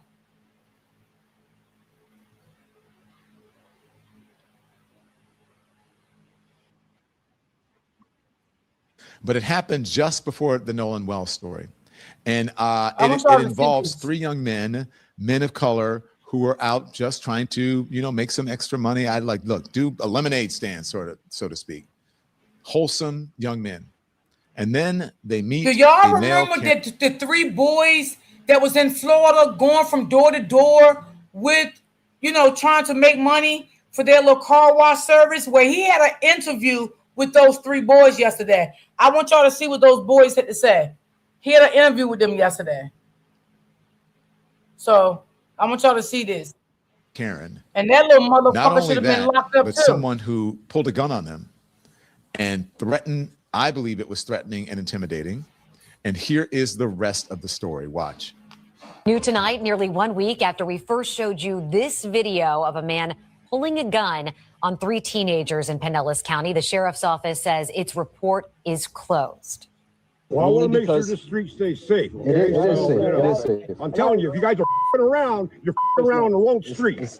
This was just part of that encounter. The teens say that it happened on a street near Gulfport when they were going door to door for their car detailing business, Two Clean Whips. Video shows the man yelling at them with a gun at his side, demanding to know why they're there. Last week, deputies told us that they were investigating the confrontation. Today, documents show the case is closed and no charges were filed. And that's As for the teens, last week they told us that they didn't think that they would go door knocking again. Let it would have been a black person that pulled the gun on somebody. They'd have been in jail. Okay, so we're going to learn more about what happened because we're going to talk to the young men. But again, 3 friends in St. Petersburg, Florida. 2 Clean Whips was the name. It was last month that a Yes, mobile sis, car no detailing charges. and window washing business. They wanted to make money over the summer between semesters. Going door to door, Gulfport, Florida, to promote the business. Smart about it too. They were skipping houses with no cars in the driveway. A man then approached them aggressively, gun cocked at his side, cursed at them, demanded ID, and asked why they were skipping certain houses. Okay, so let's bring the young men in right now. Giovanni Linhart, Aleko Speaker, and Santi Salinas join us. Gentlemen, thank you. Aleko is there. Santi is there, and we're waiting for Giovanni. He interviewed them last night. There, Giovanni can't get through, or you have him on speakerphone? Yeah, he's on speaker. Giovanni, can you hear us? Yeah, I'm watching your link though. Can you add me through there? I'm backstage. Okay, he said he's backstage. Is he backstage? Yeah, it's just Let's a black see. screen though. Oh, it's just a blank screen. Your camera's off. Go out and come back in, and we'll try to get you back in. So let's start with Aleko. Aleko, so tell us what happened. You guys are out doing what you're doing, and then what happened in this confrontation? So yeah, we were just going door knocking, door to door, trying to get a sale that day. And initially, like I wasn't the one he walked up to. He walked up to Gio. So my back was turned. I didn't even see what was going on. But when I turned around, I saw him like talking to Gio. And initially, I had thought that he was interested in our service. So we walked up to him, me and Santi, as he was talking to Gio. And when we got there, he was getting very aggressive, saying started demanding for our IDs. And when we said, no, we're not going to give you IDs, that's when he pulled the gun out and started screaming at us, like, give me your ID now. So that's when Santi gave his ID and Gio put out his phone to record because, he wanted to record whatever was going to happen. We did close the case. And when I started, he just kept going on and on, yelling and screaming. We let him keep going on. And then I ended up talking to him and he calmed down a bit more. And during the altercation, he said something about it not having to do anything with color. But before that, nobody said anything about color. And he brought that up himself. Wow. So, yeah, because there are 2 African Americans, I would assume. And then what are you, Dominican? What did you say? Colombian. Selena? Colombian. Colombian. Okay, so let's play some of the video and then I'll speak more. Here it is. Hold on, guys. Let's get off the commercial.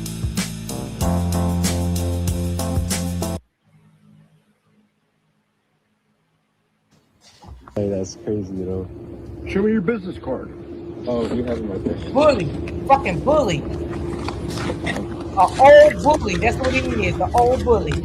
So I don't believe this is to be necessary, but I don't appreciate how you came up to me like that. We could have handled it. Why come you all going door to door? Why you speak a None of your fucking business. Because there's some people without cars. Some people with cars, some people don't have cars, some people do have cars, and our specific service is cleaning cars, mobile detailing. We take it to them rather than having to go to a shop. Okay, well, my car's right there. You walked right by me. Why didn't you stop and ask me? Okay. He don't have to ask you anything. Who the fuck is you?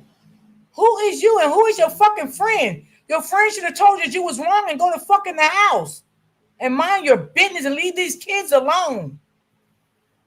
Because we started on the end of the neighborhood and we're coming around. We're just checking it out. That's the only reason why I didn't go upstairs either, sir.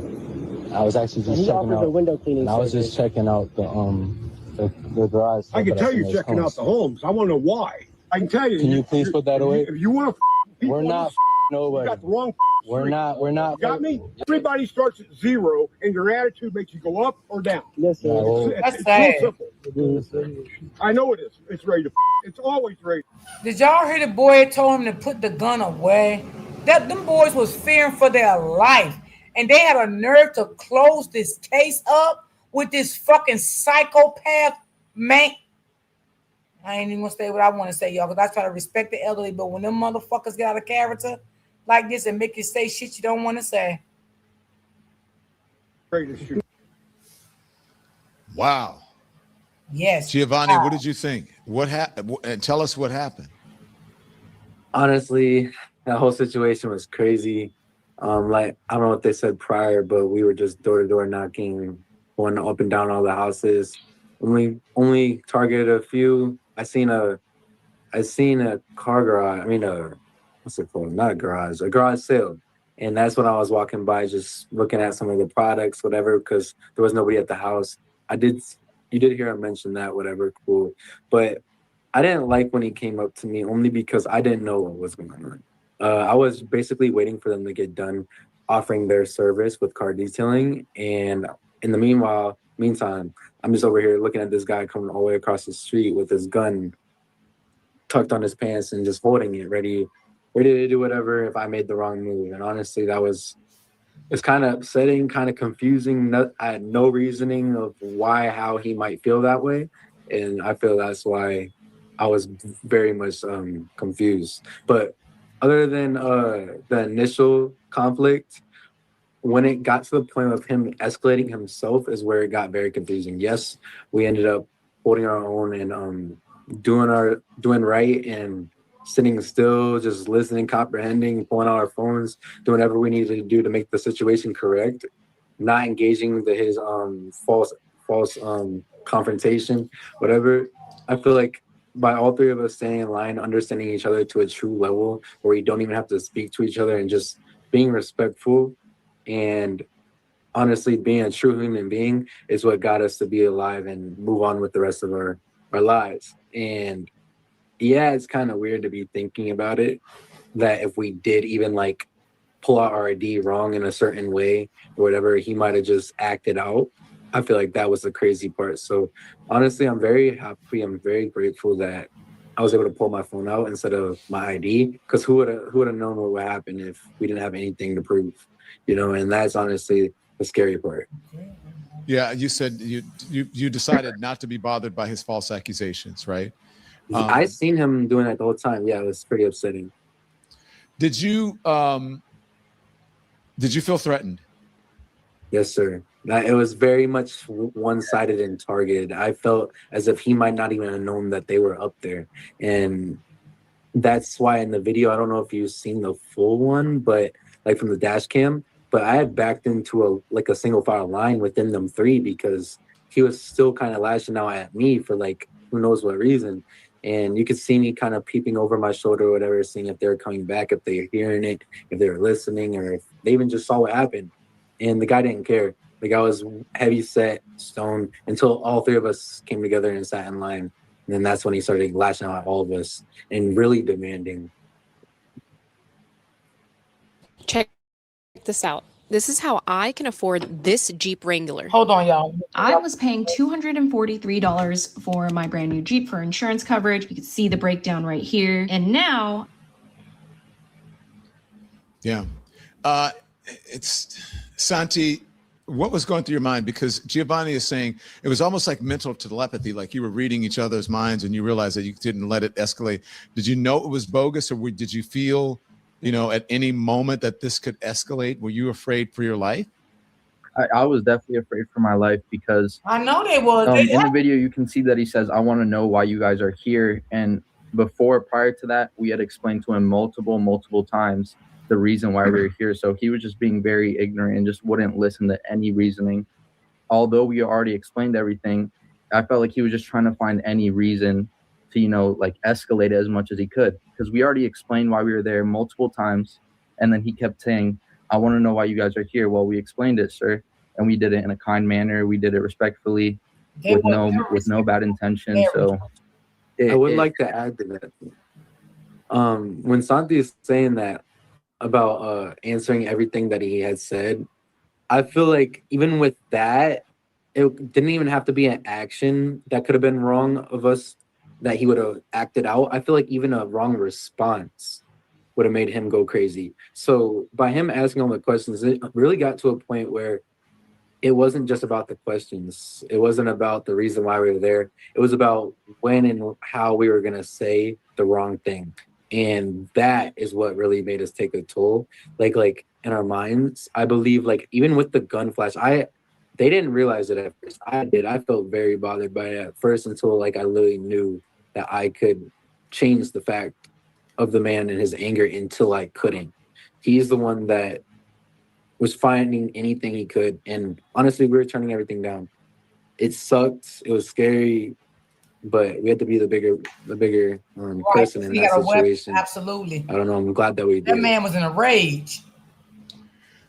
Wow. So you guys think that he was itching for a reason to use the gun? I believe it. 100%. Yep. Yeah. Even by him waving it in front of us, I don't know if you've seen it in the video, whatever, being like non-careful with it, whatever. Like, I feel like even if we were to react to that, maybe like put our hands up or like put it in front of it, that would have given him a full reason. Like, even with his partner on the side, his It'll like, hurt they y'all. were telling him it was loaded, everything like that. He was still looking for a reason. And honestly, I'm thankful of that neighbor because he really turned the situation around at the end and literally brought us off that property to go back to his yard sale and look at his cars. And if it wasn't for that, who knows how much longer that man would still be going and running on. He was a bully. Well, my thing is like, what business is it of this man, Santi, for you knocking on the door? What is his business? And why does he feel that he is entitled enough to walk up to you with a gun? Right. And he said it's always loaded and it's always cocked. Like, it's, I'm just thinking like, that's none of your business. Yeah. What I'm doing is none of your business. You're better than I am because there would have been some trouble. Yeah, we thought the same thing because honestly, we didn't know either. It wasn't his property. We went past his house because, it looked like he just really didn't want to be bothered. And then we skip certain houses, like we skip houses that say no soliciting, no trespassing, or houses that they were doing if their the right car already thing. looks very, very clean, we can't really clean it any more than it already is. So I really don't know what he was trying to get out of that. I wouldn't say he wouldn't have wanted to be bothered. He wanted to be bothered. It's Yes. crazy. Yes. We didn't have an I interaction. y'all, with he him. wanted to be bothered. He was annoyed. He because really they didn't wanted like him. he wanted all of it. And I don't know if you see it in the video. The most exciting part for me, I didn't notice it to begin with, but the way he walked up, I don't know if he was drunk or honestly what it was, but There's he a longer literally there's a longer video of what you were talking about, and we'll put that up. But go ahead. Yes, sir. Like the way he walked up to me is like, honestly, like straight out of a movie. Like, honestly, like he was walking up to a song in baseball, like a walk-up song. And the way he was clutching, the way he was looking at me, dragging his head, his feet, walking in front of a car, not caring who's behind him. He literally looked like he just wanted all problems with me. And I had zero idea. That's why that As you white can see in the man video got too, I have my unalived water in bottle and I Walmart leave my phone in my because of hand. his fucking Never once behavior. moved my hands, never once flinched. And that was the scariest part ever. And you never flinched because I honestly don't know how to explain it, but I didn't want to strike any more fear than I already had. Probably didn't want to escalate. And if Yeah. I did make a wrong move, if I did run, if I did scream, if I did ask exactly what was happening, who knows what he would have done. By him at least approaching like that and not upping or not posting it to me, like I feel like that was my easiest way of getting closer to honestly disarm him if anything was to go crazy.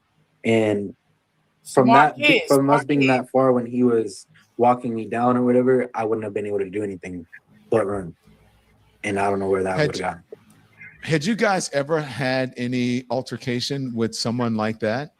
Well, actually, this is our first time door knocking. We never, it was like, so no, not really, no. Hold on, y'all. Do not get a That little boy, consolidation loan. that until young you see man, this. I'm gonna say, was Hey, very Mario smart. Lopez here, and if you're thinking about Because he knew a weapon was involved, so he was very getting a smart. consolidation, What did your parents say? They were very upset. Yeah. Mine were very upset as well. She said I can't go door knocking again. You can't go door knocking again. Yes. How do you feel about that? I mean, it sucks in a way because, like that was like back then, that was like our main way of like getting clients. And it helped like that one day we were doing it. We actually we were starting off good. So like we were excited about it. But I mean, there are other ways now. Wow. Santi, would you do it? No, I don't think I would go door knocking again. Well, my parents also would not let me as well. And so here's the response. That's sad. They just from stopped their the little police career. department. That's sad. This is what they said to us when we called. This is, we have investigated the incident. While we too believe the man's actions were inappropriate under the circumstances, he did not commit a crime under Florida law. The open carry of firearms, including carrying a gun in your hand, is legal in Florida.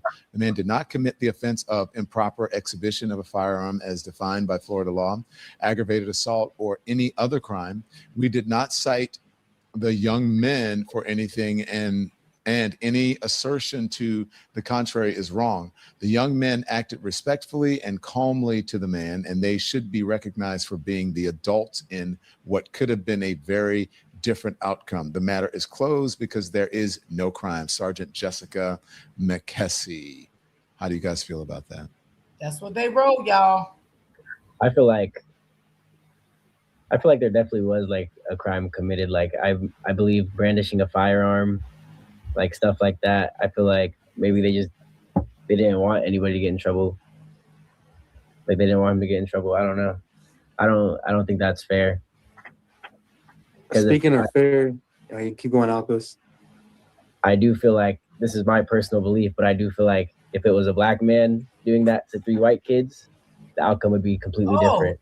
Baby, you better know it. For Say me, it again. You better know I it. believe, like, Hold on one second. Was that Alecki? Yeah. Yeah, Alex. Okay, so why do you say that? Because there's definitely a double standard in America about these things, and we see it constantly throughout the stories, and that's just how I feel about it. Go ahead. Was that Santi? Gio, I think. Oh yeah, I was gonna intervene with fair. As much as I don't know, that was the first time me reading that statement from the sergeant or whatever. I didn't see that. Honestly, I don't think it's fair either. I mean, yeah, I can kind of connect with what Alcos is saying. That all makes sense. But for me, and my initial thought is, in the situation, is like, I don't know, even with him doing that to me, all that was going through my head is like, I wouldn't be able to create what I wanted to create. So my life story is a little bit crazy, but I always wanted to make it for myself because it's me or nothing. And honestly, like, I don't know, you asked about their parents and whatever, what they thought about that. I have a one-man game, and it's like, if I don't do it, nothing happens. So I'll be letting my siblings down. I'll be letting my future family down. I'll be letting myself down if anything was to happen to me in that current moment. If I was wrongful in that moment, if I didn't make it out of that moment, or honestly, if anything just went sideways. So I'm just happy to live another day because it's only going to get me one step closer where I want to be. And that's finally finding a true family. I was surprised. Thank you for saying that. I was surprised that there was no charge or anything, even a citation for intimidation, like you walking up to someone on the street with a gun that he admits is loaded and is cocked. That's intimidation.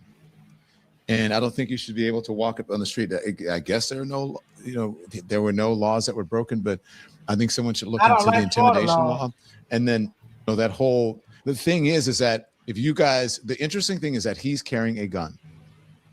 And if you guys would have hauled off and, said, man, get out of my face. And just like you were going to hit him, if you would have shot, you would have said he's standing his ground.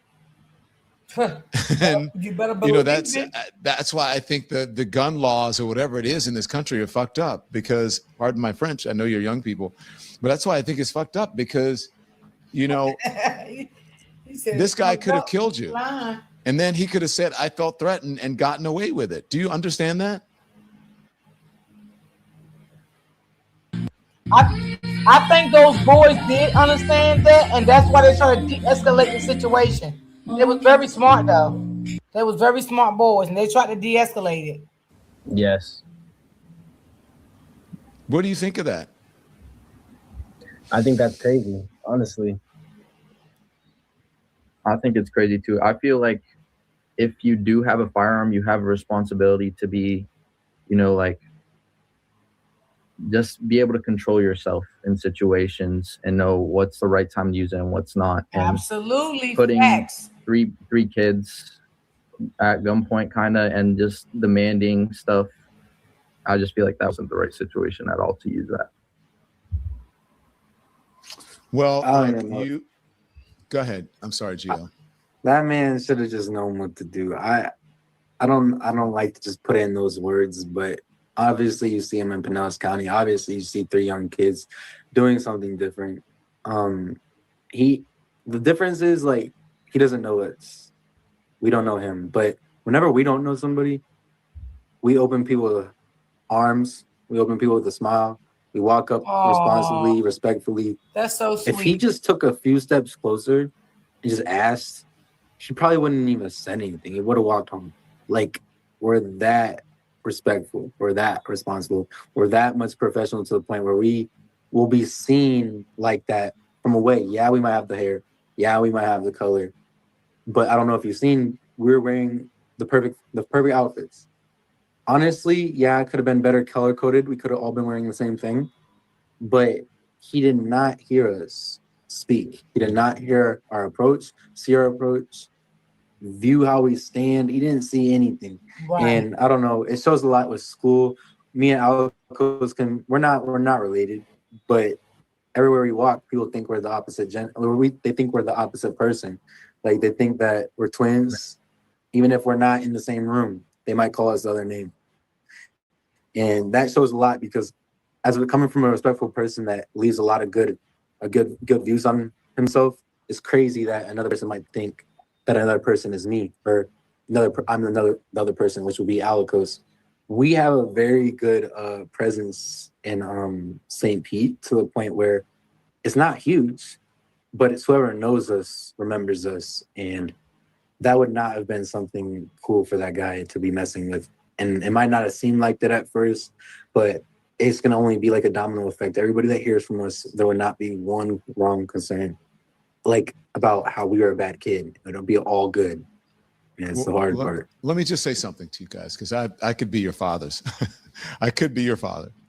I've been around for a long time. It doesn't matter what you were wearing. It doesn't matter what your hair looks like. And I know that it's, those things, it's important to dress the part. I get all that. But white kids try to look like you. You understand that, right? Through hip hop culture. They're trying to look like you. And even when they try to look like you and they adopt your style and your clothing and your hair, whatever it is, they still don't get profiled like you do. So like you said, you could have been better. Okay, if you want to dress up and you want to look nice, I 100% give you that. But you shouldn't have to, Gio. You should be able to walk down the street in America and get the same respect as any other person, any other man of any other ethnicity. That's right. And I understand that, people will judge you by what you're wearing, by the way you look, by how your hair is, whether you have dreads or braids or whatever it is. Like to donate, the link is pinned. That way. And the people who are in charge and who are in these positions in law enforcement, they should know better. The neighbors the people in that neighborhood, that man with the gun, should know better. I think if a white kid had walked up and done that, he would not come out brazen with what I call caucasity to be able to handle someone that way. He was wrong. That what he did was foul.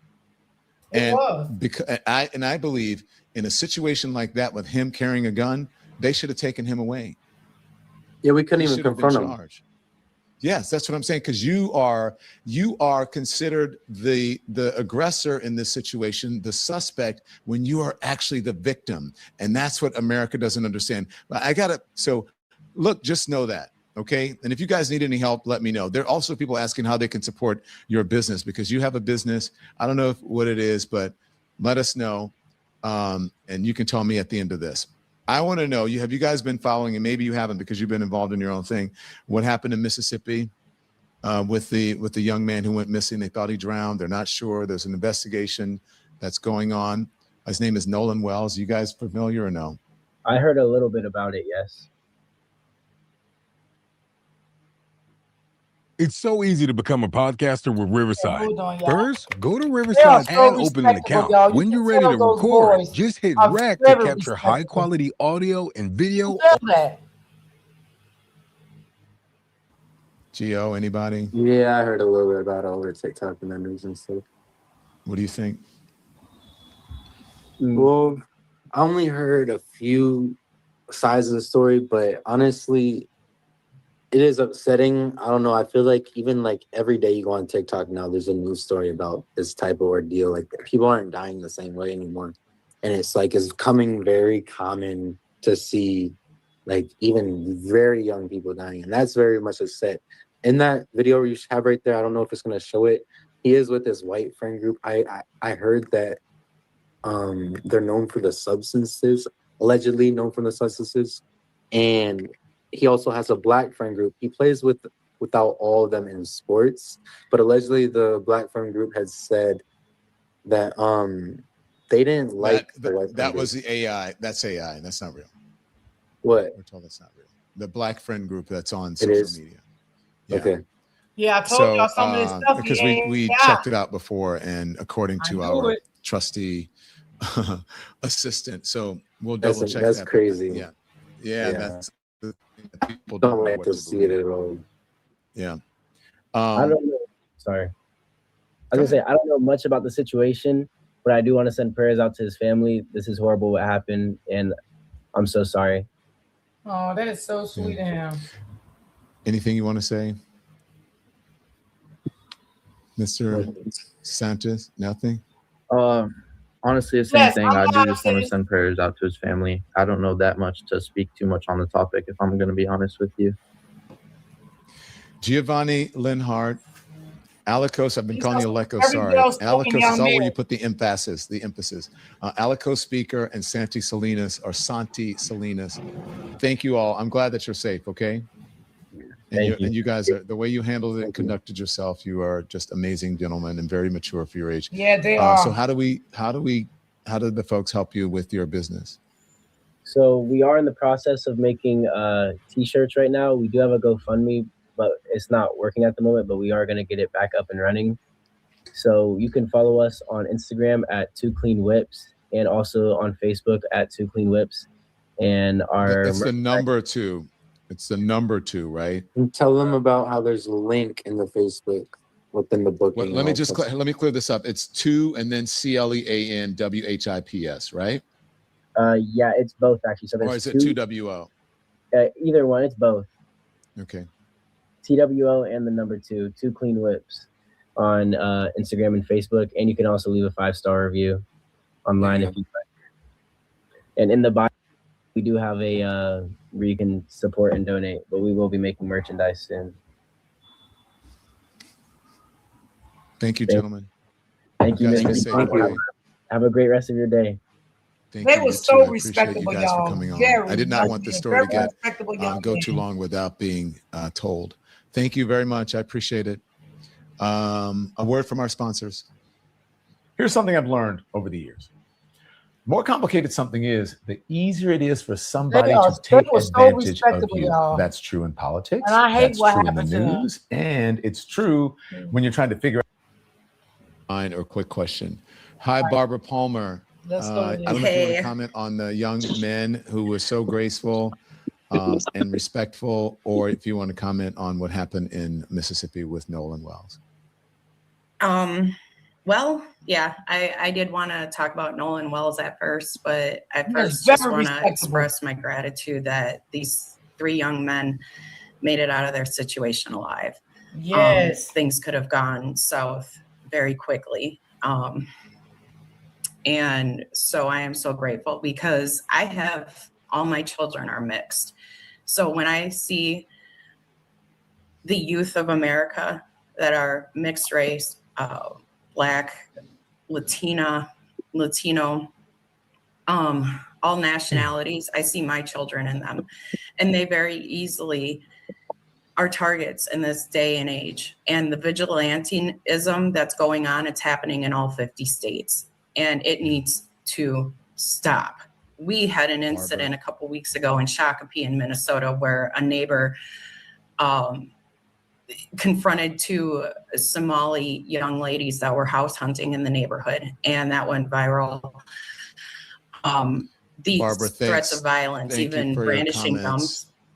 Yeah, thank you Yeah, for that. I appreciate it's that, just Barbara. I'm incensed right now. I'm I know. so I angry, know. and yeah. Thank you, Barbara. I appreciate it. Our lemon legend, Barbara. I want to bring in Jamie now. Hi, Jamie.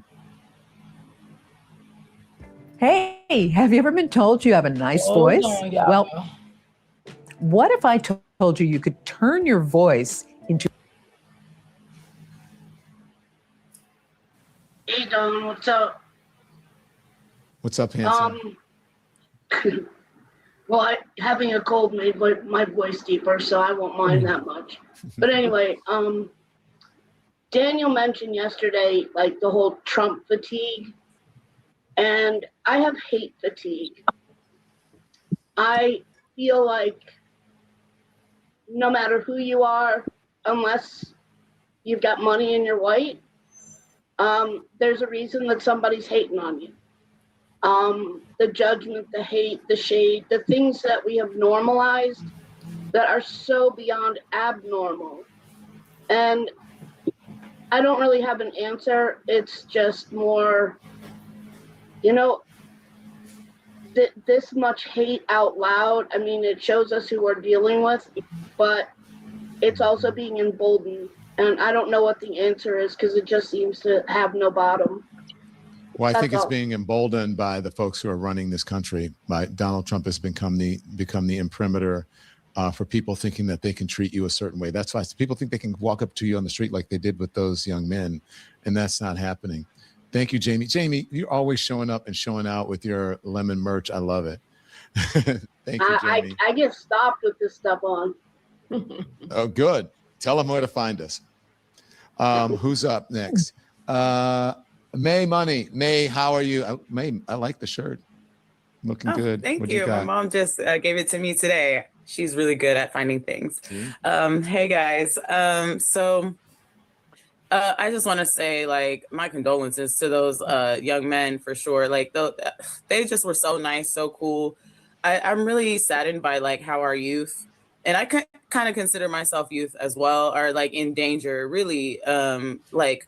From both sides, I just feel like when it comes to racism, when it comes to the manosphere, when it comes to like, all these different attacks on like just our youth, it's really disturbing to me. And I feel like we are having a hard time escaping these things. And we just got to keep our wits about us.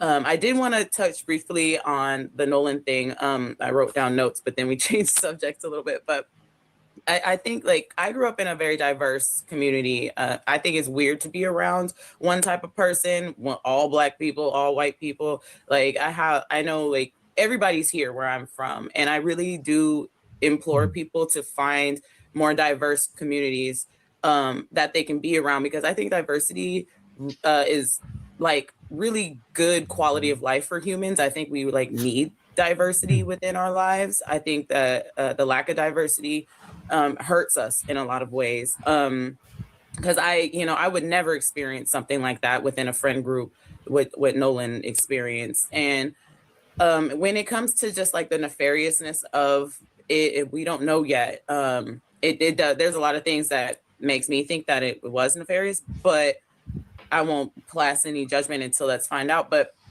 ain't nobody would have been on that boat without a life jacket, you guys. So I highly implore people, go when you're on any sort of open water, wear your life jacket. I agree. He with probably her. would have still Yes, been here. Yes, I agree. Even if it wasn't a nefarious activity, And a that life could jacket save probably him. would have saved his life, whether it was an accident Yeah. or not. So that's number one for me, what I saw when I saw the pictures and everything. But anyway, much All right. love, you guys. I gotta go coach my Thank swim you, team. May. But it's good Where are to you see going? Swim team. Oh, that's right. Yeah, and it's very important for people to know how to swim.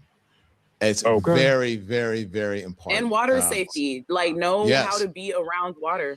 Black folks. I'm so glad that you're doing that. May Money doing her part in her badass shirt today that her mama just gave her. I don't think swimming had anything Maureen. to do with it. I don't think Hi, swimming had Maureen. anything to do. Hi, Don. How Blessings are to you? you, sis, and thank you for the donation. Hey, I I'm doing appreciate well. you. Good. It's been a hard week, hasn't it, folks? Emotionally, I'm drained. But what 3 nice young men, they should not have been treated that way. That guy should not have had a gun. I understand that's the law in Florida that someone can carry that around, but that the police department do anything about it. If anything, he should have had that gun taken away from him. But yes, the way he treated this 3 you know guys. what? You're I see right. Jennifer's laughing at me. I know. You know what? You're right. I didn't even think about that, because when you have a right, there's a right to carry, but when you have a gun like that, there should be a responsibility, and you should use it safely, right? You should use it properly. That was improper use. Yes, it was. I believe the way that people are supposed to carry. Yeah. Yep. Yeah. I never even thought of that. Yeah. And then my heart goes out to the young gentleman. A life jacket may have been good, but we just don't know. So I'm not even going to talk about that situation. I don't have enough information. My heart just goes out to his family. And I think about all my young nephews as always. And I do have biracial nephews. And I don't like what's happening right now. How can this country get any worse? And we got to fight this. We definitely have to fight it. So thank you, Don. That's all I'm going to say. Thank you, Maureen. I appreciate it. Thank you. And I can hear it in your voice. This is affecting you. Listen, just before I went to Maureen, was it Warren? Who was Warren? Someone said, is he there? Who said it didn't have anything to do I'm here. Hey, with Don. swimming? I don't think, let me defend May Money. The May Money says we don't know what happened. I think she was just looking at those young men on that boat without life jackets, and part of her mission that you see she's going to her job is for water safety and swimming. Right. I don't think she was saying that it had something And that's to do why I with said swimming. too, where was There are the two things that could lifeguards? happen. You know, The most nobody important thing had is on what really happened. The second thing is I think it's okay for her to Nothing, say, nothing to if you're on a protect boat, them. wear a life jacket. That's it. Yeah, Go I ahead. agree. And I here agree. again, I don't dispute that at all. But we're talking about Mississippi, period, dot. I don't know the young men's friends, but I know if my friends, I'm reading stuff and I'm getting all this from you, Don. First of all, I haven't been on in a while because I was traumatized almost a month ago by all this bullshit. But anyway, swimming is good. Yes, wear a life vest. But as I said, we're talking about Mississippi. We're talking about we could be talking about New York State, but Mississippi has a pattern there over the years. Come on. I don't know his friends, but I know if I had friends like that would leave me. I'm reading about all these things. I don't know what to believe. I'm getting my news from your broadcast, and I appreciate your independent media. But my question, if the attorney was on today, I was wondering, does this constitute a federal investigation only because of what has happened over the years? This is one of many, but this is what's in the mix. And now with the Don Lemon Show, bringing it to the masses even more so. I would have a question for Mr. Crump, if this is a federal offense, or can the federal government get involved in that? I'm curious to know your thoughts. Well, I will ask him.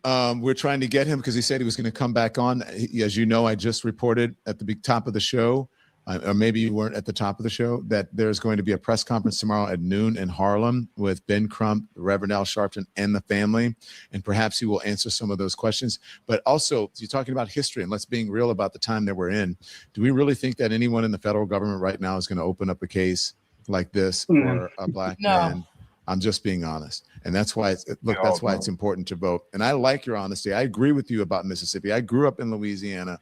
And look, when I first moved to New York, we would say stuff like, whatever, where did it happen? And I would say Alabama, and someone would say, well, was it racism? And then they turn and say, have you ever met anybody from Alabama who wasn't racist? And then people would go, yeah, I guess you're right. But look, I'm just generalizing it, but I'm saying that's the reputation the South has. And the real history of the South is not a good one. And I grew up living it. And one more thing, I don't mean it. And thinking like, I'm not going to cut you off, Warren, and thinking like those young men who were saying, maybe I wasn't wearing the right thing. I thought that when I was growing up, but damn that, you can wear whatever the hell you want. Go ahead, Warren. Yeah, and one more thing, it's not just Mississippi, it's New York State, it's Bensonhurst, it's Long you know, Island. It's everywhere. It's Yeah, everywhere. yes. I mean, but I mean, just me growing up in that time frame, I see all this shit from years ago. I'm older than everybody. I don't want to say I'm older than everybody on here, but I've been around and I've seen a lot and I've experienced a lot. And it's not just Mississippi, it's the country with KKK spelled with America. Thank you. Thank you, Warren. I appreciate your energy. And you know what? Someone who has the very same energy is Monique. And I see that you are up here. I see you shaking your head. Monique, what you want to say down there? Because you're down in the bottom corner. What do you want to say? By the way, I love the art behind you. Thank you. Yeah, just the whole Nolan thing, the story. I hadn't heard about these three young men until you showed them this, but I am of a certain age. I am a Black mother of 2 Black sons. And I tell you what, I probably would have caught a case if this was one of my children that this happened to. Wow. It would not, that statement that the sheriff put out would not be the last of it, because I would find a way. It's bullshit. Yes, I would find a way to make something happen to that man. But all of this is just exhausting. It is so exhausting to be a Black person in America right now. I am exhausted all the time. So I have to rely on my faith, my friends, my family, because other than that, I would just be like, just bump it. I just don't even want to deal with it anymore. I'd be gone. But I have grandchildren that I'm fighting for to make a better place for them in this world, in this country, because we don't all have the privilege of being able to pick up and leave, you know, so we have to make it better here for everyone. But it's exhausting. It really is.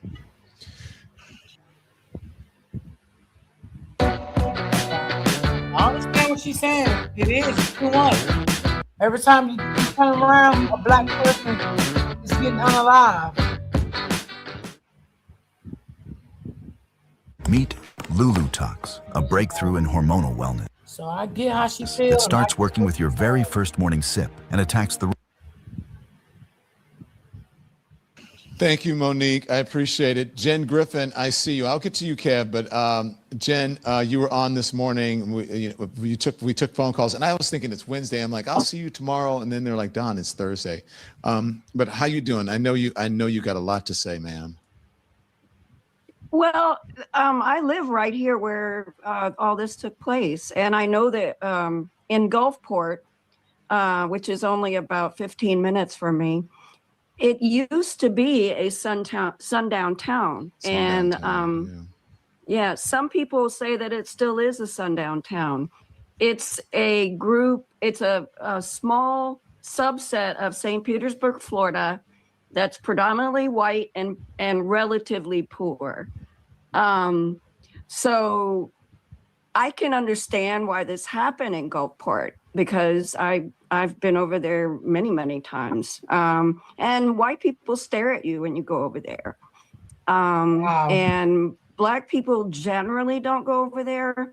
But again, it has quite a history here in this area, Gulfport, Florida.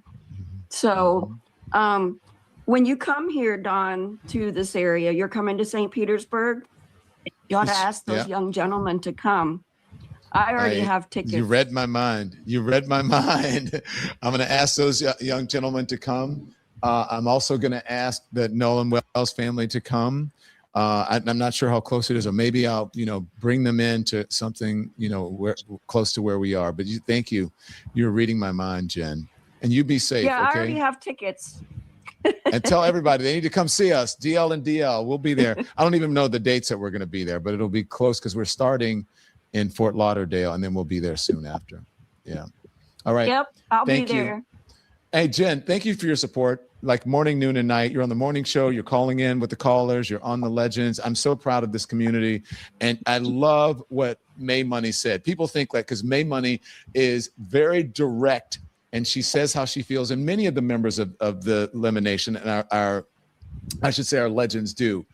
But because we speak out about issues that have to do with diversity and discrimination, about Black people or whatever, that doesn't mean that we're racist. That doesn't mean that we don't have a diverse group of friends. Look at that. Look at the diversity of these people. Exactly. That's on the screen. And so I'm really, really proud of that. And I thank all of you. Kev, what's up, my brother? Too much. Kev, And keep not talking. enough I'm just at the going to make same myself a glass of water, but I can still hear you. So go ahead, okay? I thought you was about to say wine, but all right. No. I'm just at the point where it's like, how many times are we going to relive this same moment with a different Black face until something is done, and until the root of the BS has been unearthed? Because it's like, what have Black people done so awful to this country that there's so much vitriol and hate towards us? It's a hard, long road being a Black man in America. And I commend those young men because they had more maturity than this man that was arguing with them. They weren't even arguing back. They had more sense than he did. And it's a shame that Black boys have to be Black men before it's time for them to be. And my spirit truly weeps for Nolan's mother and the family, because I know what it's like to lose a mother. I couldn't imagine being a mother losing their child. It's supposed to be the reverse. Yeah. So I just hope and I pray that at some point there can be some kind of bridge of understanding, not tolerance, because clearly that's not working. But It's not going to happen until this administration is over. I'm sorry. I hate to tell you that. And you probably understand that. You know that. It's not going to happen. And you're not wrong. The government don't give a damn. They too Absolutely busy consolidating not. power. They're not worried about us or this story. And legacy Nope. media ain't shit either, because this should be all that they're talking about right now. Oh my God. matters. I talked about that. I started on this story on Sunday night. I forget when I sent it to my team, and it happened on the 4th. The 4th was Saturday or Sunday. So it was right after it happened. And, it takes a while to trickle. And I was like, I sent them this, and we said Monday morning, Right. when we're back on streaming, we're doing this story. We had someone from the rescue team on, and every day we've done it. And then most of the news people didn't start reporting about it until yesterday. So Kev, you're right. And the thing is, you know what? Daniel sent me a reminder, and I totally forgot to ask them, did their family have the talk with them? That was Daniel. Thank you. It was a very good question, and I totally forgot about it. Did your family have the talk with you, Kev? Raised in a single parent household. So my mom definitely had those talks with me because she was doing it by herself. And I was raised to be compassionate. Like I befriend people and pour into people that befriend and pour into me. So it ain't never been no color thing. If you're good to me, if you're a good friend to me, I'm gonna be a good friend to you, regardless of what your background is. Yeah. And the last thing I want to say, because I don't want to take up too much time, white people, y'all have become too comfortable with this because it's us today, but don't think it can't be you tomorrow. And that's all I'm going to say on it today. Kev, thank you. Yes. Thank Of you. course. I'm just saying thank you. Anybody raising a young Black man if you are, show of hands. If you are, let me know. Who's it? Okay, is that Kelly? Kelly, go ahead. Did you have a talk with your son? Oh my God, this is so triggering for me. And I'm sorry if I'm going to start crying because I lived in Florida when Trayvon Martin was executed for his iced tea and Skittles. My son was young at the time, and I had to have the conversation with him, because there's no fences in Florida. Do not walk through somebody's backyard. Do not wear hoodies. This is how we raise our Black kids, because we're trying to keep them alive, just alive. And I am incensed. I'm outraged. I'm just thinking. I was texting me saying, if that was Mario probably would have said something. Those boys are lucky to be alive. Yes, they He are. had a All three of them. itchy trigger finger. He was just waiting for an excuse to shoot them dead. All Yup, they were doing absolutely. was breathing while appearing black. She is on point. Hold on, she is. Ooh, she is on point. That man was. He's coming, and there's That's why he kept arguing with no him. stopping him. It's Weird Al Yankovic. Because he wanted to see how far them black boys was gonna go. And to Kev's point, Kev, I love you. The reason why these white folks are doing this, having a death grip on their powers, because they are deathly afraid of the retribution for all the atrocities that they have put upon people of color. Reckoning day is coming. Yes. Amen. I love you too. Amen. And I'ma say Anybody else- amen. Anybody else raising a young or has raised a black man? Oh yeah, I am. I have. Who's it? Nicole. Okay, we're gonna get everybody. Go ahead, Nicole.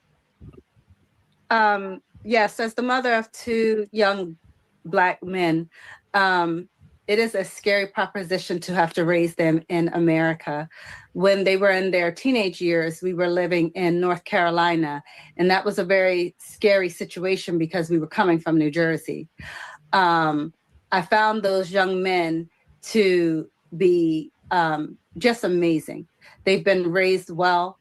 They're out there trying to do the right thing. And I would like to second what Momo said, which is basically, let me tell you, he got the right ones, because this would be a different news story. I promise you that.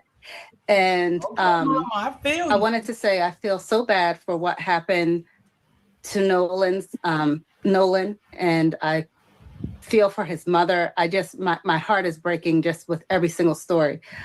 But the other thing that just disgusts me is each one of these situations has a GoFundMe available. And I just know that the woman, the racist woman who called that 3-year-old the N-word, she was a millionaire almost overnight. And these people for the GoFundMe, I don't even know that it's close to 200,000 in each of these. So I would just like to say that shows you exactly what we're dealing with. This administration is disgusting. The Congress is disgusting. The media pisses me the F off. I'm very grateful to you, Don. And there's a reason why, America is going through the things that we're going through. You have to pay for the sins. And these people, they will pay. They will pay. And anyway, I think that's all I need to say, because I have to monitor what I say because of what I do for a living. But trust me, I think of so many things, and I know I would be in jail. That's it. Can I say the fuck off? Wow. They Yes. piss you the fuck off. That's Yes. what they do. Yes, Thank you. they do. Who is that? It is disgusting and despicable. That was Heather Mr. Warren. Warren. That was Mr. okay. Warren. Mr. Warren. Let's see. Thank you for that. Thank you, guys. Think about what you're going to say, because really we got we're past our time. He sound like the me. Snap Ministry. I'll be like, Hey, can y'all hear me? Yes, ma'am. Can y'all hear me? Oh, okay. I'm sorry. Yes. I got these things. So 2 things. I'm the mother of 2 beautiful lion cubs, and really quickly to answer your question, yes, it is imperative for us mothers to have the talk with those boys. But it's also really sad, and I agree with what you said about the 3 young men. I'm so proud of how they conducted themselves, more so to keep themselves alive, but also I commend their parents, because just seeing how they articulated their words, how they were able to, harness their energy and stay safe, speaks in volumes of their tutelage and who raised them. Mm-hmm. So I'm so thankful for that. And also to say this to Christine Wansley, her son, my condolences. As a melanated mother, and it goes back to Nicole and what Mo said, I often, with the talk with my boys, it was a little different. I would tell them, I always give them that 12 and 4 and so forth, but stay keep yourself from out of situations that you can control. And it's not so much because of you and what will happen to you, because it's going to hurt me, but more so if you make it out and someone does you something, think about your mom, because you don't have the mom that's going to sit on the podium and cry and so forth. I'm going undercover and I'm going to be in recon, and let me just leave it at that because of the work that I do. But I'm going underground, and when I come back up, you understand? So with that being stated, it's sad that our boys have to have this mentality, like he said, of what he was wearing, et cetera, et cetera. We should not have to augment who we are and how we are for the comfortability of someone else, regardless of what color you are. And just last thing, while I am all about diversity, as we can see with me, I am all about the pro-Black thing, but I love people who love me. But we have to remember, history has proven itself time and time again. And in the state of MI, curricula I, while we're asking the questions and saying we have to wait to see further facts, we also have to know who are the people that are conducting these investigations. So people, let's be very mindful that we have to have some help to go back and get it, meaning go back and see what the history was, and let's look at the statistics, and then we continue to move forward. Let me just say this. That's now, a reason why they You're say right. Mississippi Amen. goddamn. Hold on. Yeah, and everybody knows about Mississippi. Goddamn. So, look, thank you, Nina Simone, for that, and others. It's funny. You're right, and remember, all these positions, the person who's sheriff, the judges, all of that, these are elected positions. That's why elections do matter. Andrea. Hi, Don. Thank you for having me. And yes, I will I'm be glad there on your show on Tuesday. So. And I'm happy you're going to be there Tuesday. A lot of people don't know that you're coming on the show on Tuesday. So it comes on at 7:30 Eastern Standard Time on We the People Unite with the AAAs and the M. So we're really excited and looking forward to you being there. I wanted to say in Florida, it is a misdemeanor. It's a first-degree misdemeanor to brandish a weapon. It carries a $1,000 fine and up to a year in jail. So it's not true that it is illegal. And I still want to say, Don, I'm so happy that you bring this information to us Monday through Friday and everything you bring to us on the weekends. I don't know what we would do if we didn't have you, for an example, and I'm going to keep supporting. Thank you. Thank you, Andrea. I appreciate you. I received that. Hi, Lizzie.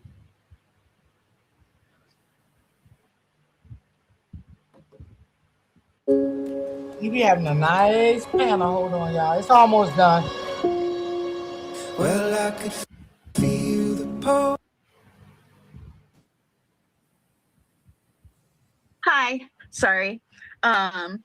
So there was no reason in Florida why those kids had to act like the adults in that situation. And to go back to like white men being too comfortable, like Kevin said, it's because they're being punished like their children, and this is their first time on earth when they do know better in these situations. And it's really, really unfortunate that they didn't have the consequences. It's the consequences for it. It's devastating. But I'm props to those kids. They handled that so well, and we could all learn something from that sort of temperament, especially that man in the situation. And condolences to Nolan. And that's all I got. Thank you, Lizzie. I appreciate it. Who's next? Hi, Maya. How are you? We heard from Mom. Hey, Don. I'm doing well. How about you? Doing well. Thank you. That's good. I am going to go back to my mom's comment a little bit. Yes, my brother did have the police talk, but I didn't because, well, I pass a little bit. So I had different conversations. But at the same time, just because I didn't have the police talk doesn't mean I'm not aware of what's going on, because I've been in the rooms with white people who don't know that I'm half Black.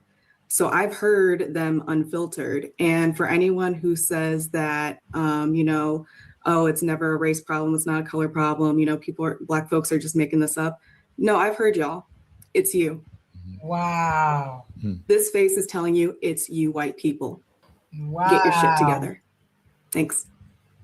Thank you. Okay, she made Shannon. that short and sweet. Shannon. I'm here. Okay. Oh, there you are. Yeah, I had regarding Nolan Wells, Carmelo Anthony. I agree with what Miss Jennifer said this morning because I also live in Florida, Central Florida, and we have a couple of cases, young Black men hanging out with total white groups. One guy was drugged through the orange groves behind a truck, was killed. Another guy was, they were out boating, mysteriously disappeared, found his body, he had drowned. Wow. Racism exists. I told my son, I realized it with my son when he was in high school, right after COVID, and they were going back to school wearing the masks. Mm-hmm. Those white boys, and it was them, the white boys telling him, you ain't got to wear no mask. So after that, I had to talk with him. You have to worry about who you hang out with. Be cognizant of who you hang out with. Because I'm in a rural town in Florida, and you will see it. It'll be a whole bunch of white kids, you know, high school age, one Black kid. I told my son, don't do it. You can have white friends, Black friends, but y'all need to be a whole group, not just one Black kid and a whole bunch of white guys. I don't trust it in this day and age, especially with the podcast.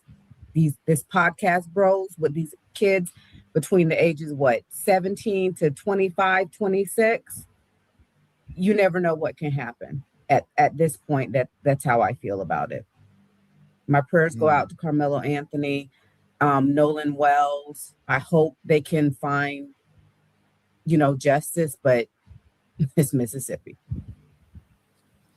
And Florida with those guys who are just out trying to promote a car washing business. I mean, I had some girls come over here about 3 weeks ago offering, you know, to do cleanup in my yard. And I was like, yeah, do it. If it would have been, you know, they were Black, if it would have been some white boys, some kids need to earn money. So I told them, I said, yeah, come back. And I paid them way over what I needed to, but they were out there trying to make money to do something. And they stayed right down the street. So of course I'm going to say yes, because I can find your mama right down the street. Yeah, it used to be where you could, you know, we would go and say, hey, Miss Wilson, can I cut your yard for you? You know what I mean? That's how we used to make money. Hey, Miss, can I pick up that thing? You want me to take your trash out? You got to watch out. Yes, yes. Especially with these open carry laws. It's crazy. Yeah. Let's see. Before we run out of time, we need to do a rapid fire because we are late. Robin. Hi. Well, so, yeah, my brother was, my younger brother was mixed race. He's no longer here. But if those guys, Giovanni and Lenhart. Hold on, y'all. Let me get it on. I think this is his last person, if I'm not mistaken. Score up to $52,000 in bonuses when you start trading with Oanda and predict this summer's. Laco's speaker and Santi Salinas had come into my neighborhood and wanted to talk about this stuff, I would have been absolutely delighted, and it would have been wonderful to talk to them about whatever they had. I am deeply saddened and angered that this neighbor decided to behave in the way he did. It's despicable and it's awful, and it represents us in such a horrible way. So I really am. I'm proud of those guys. They did well. So, and I'm saddened by that guy dying the way he did. So, thank you, Robin. I appreciate you. Yeah. Let's see who's next. We got to go quick. Jen's mad. Hey Don, how are you? Of course, she's mad. Go ahead.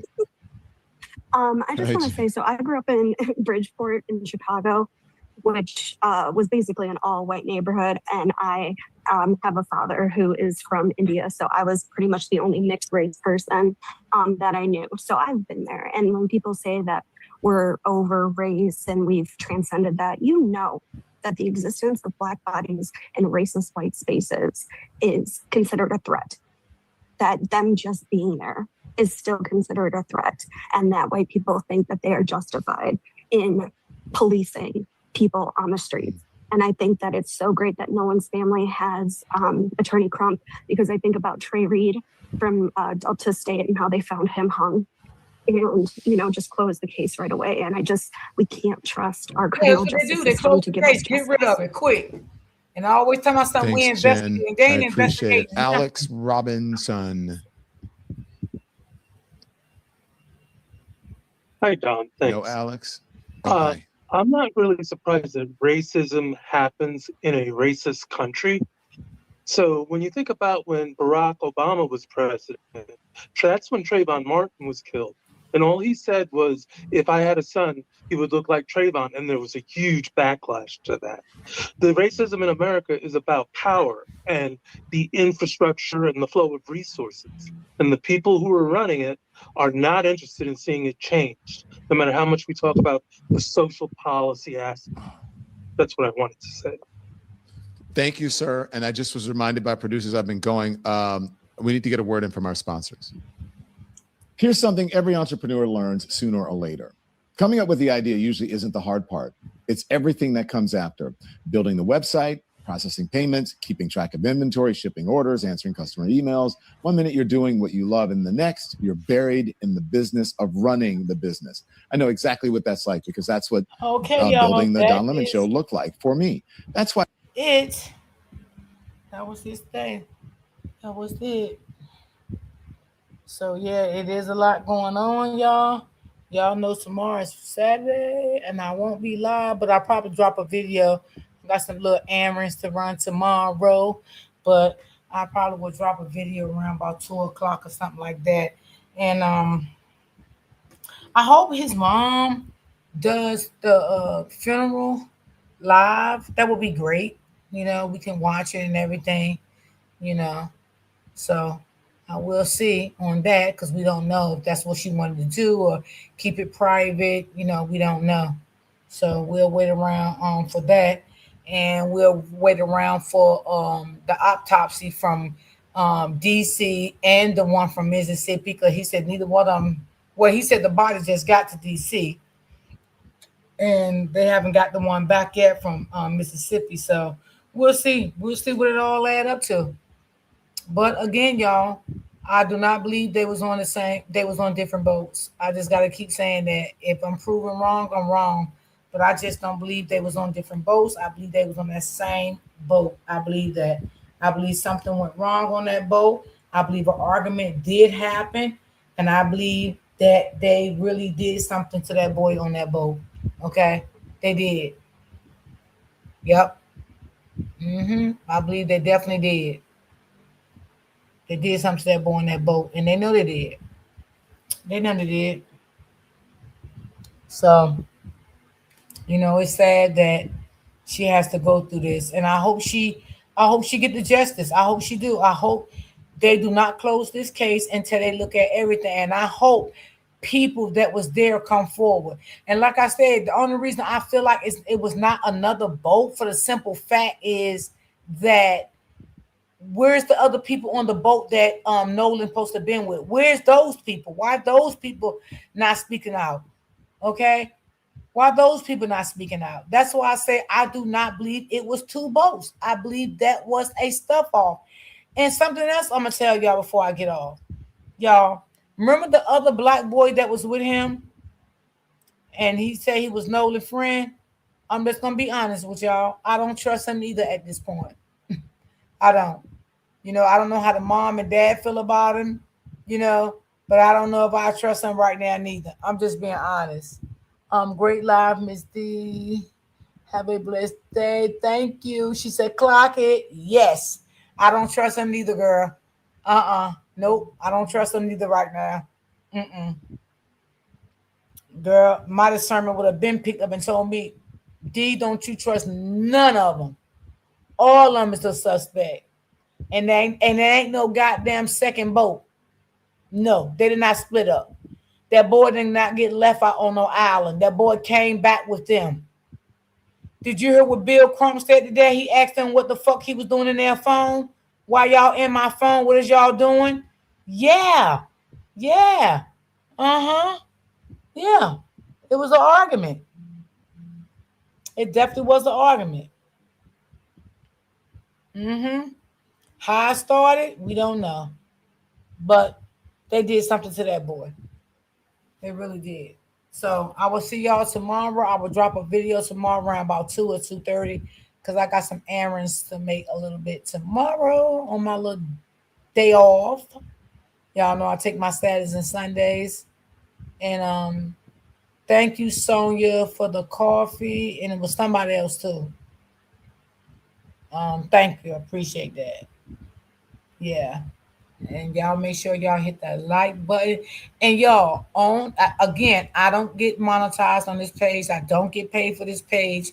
And I ask only for 4 coffees a day. That is it. If I get 60 to 70 people in the chat, even 40 people in the chat, everybody about 1 coffee, I will hit my goal every day. 4 coffees is not bad. They only $5 a piece. Some people buy me 3 coffees, and I appreciate that, you know. But 4 coffees, that's not bad a day. You know, that's all I ask for over here on my channel. You know, I don't ask for super stickers. I don't put up cash apps. And I mean, one person one time asked for my Zelle, but I don't give out my email. I don't do all that. I gotta keep staying confidential on these things. I'm with you, Miss D. Yes, Sonia. Oh, that was you, Sonia. Thank you so much, baby. I appreciate you. You always support me. Oh, that was you, sis? Okay. Because sometimes it don't be no names, y'all, and I don't know who it is. So what you can do, look, whoever sent a coffee and they don't have their name, right? Just put in a letter, because you can write a little note too. You know that, right? You can write a little note and let me know who you is so I can know who you are. Sonia, you have a great weekend too. Yeah, but I don't believe it was 2 boats. I believe it was 1 boat. I do believe they had a reason why they kept the car keys. They went in his phone, deleted the text messages, a lot of stuff. I do believe it. And you know what, y'all? I didn't want to say this, but let me just say it, and I could be wrong. Let me see. I just don't believe it was 2 boats, right? I believe it was 1 boat, right? But I believe whatever happened, it happened on the boat. And it could have been a little fight on the boat. And he could have got thrown overboard. That's just my belief. That's just how I feel. And I could be wrong. I thought I typed my name on there. I add it in the next message next time. Okay. That's just what I believe, y'all. And I'm not saying I'm completely right because I don't know because I wasn't there. But I do believe a fight broke out on that boat. I believe it, y'all. And I don't believe, and I could be wrong about this too, I don't believe that boat had no problems. I don't believe that. I don't believe no water was filling up in that bowl. I don't believe it, y'all. I don't know, y'all. Maybe I'm thinking too much. I don't know. Y'all can let me know. You know, when we go back live again Monday, but y'all may come back and be like, D, you was right. I don't know, y'all. That's just how I feel. I just feel like a fight broke out. I do. I feel like a fight broke out. They could have jumped him. We don't know. We don't know. But I do believe a fight broke out on that boat. I don't believe it was no 2 boats. I don't believe nothing was wrong with that boat. I believe that boat is in good condition. Okay? Because now I know a guy that has a boat. And he always go get his boat service before he go on his boat. He always do that. He gets boat service. So did they get this boat service before they left? And if the boat had issues, as he say, when they came back, did he take that boat to get it service to see what was wrong with it?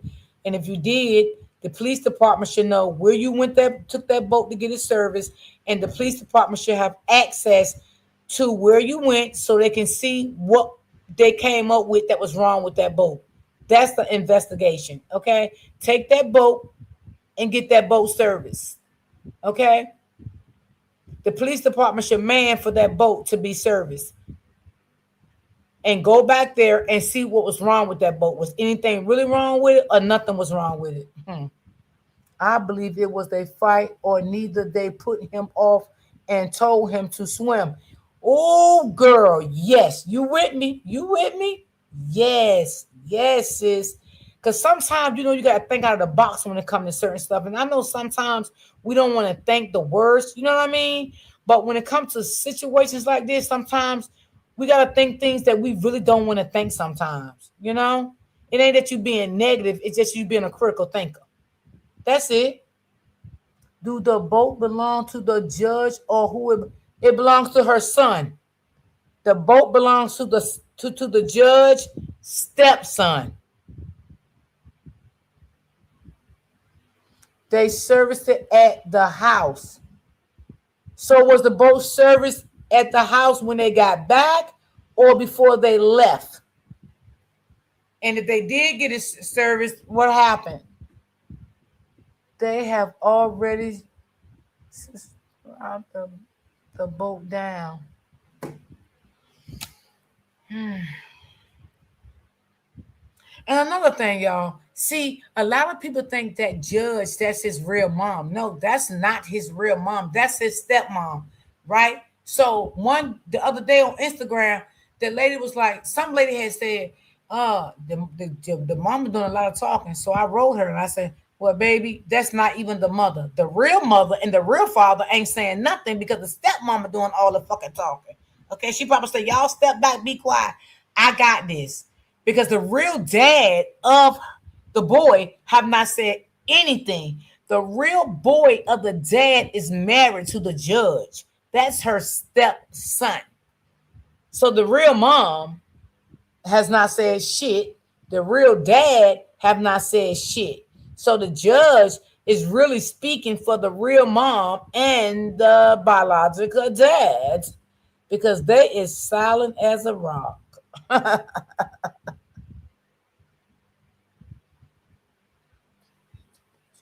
I thought it was another friend's boat and they took it to the judge house. Oh, I don't know. I ain't hear that one. So why would they take it to the judge house if that? I mean, I ain't gonna say you know you're not telling the truth, but I mean, why would they take it to the judge house? That's kind of a little suspicious too. There.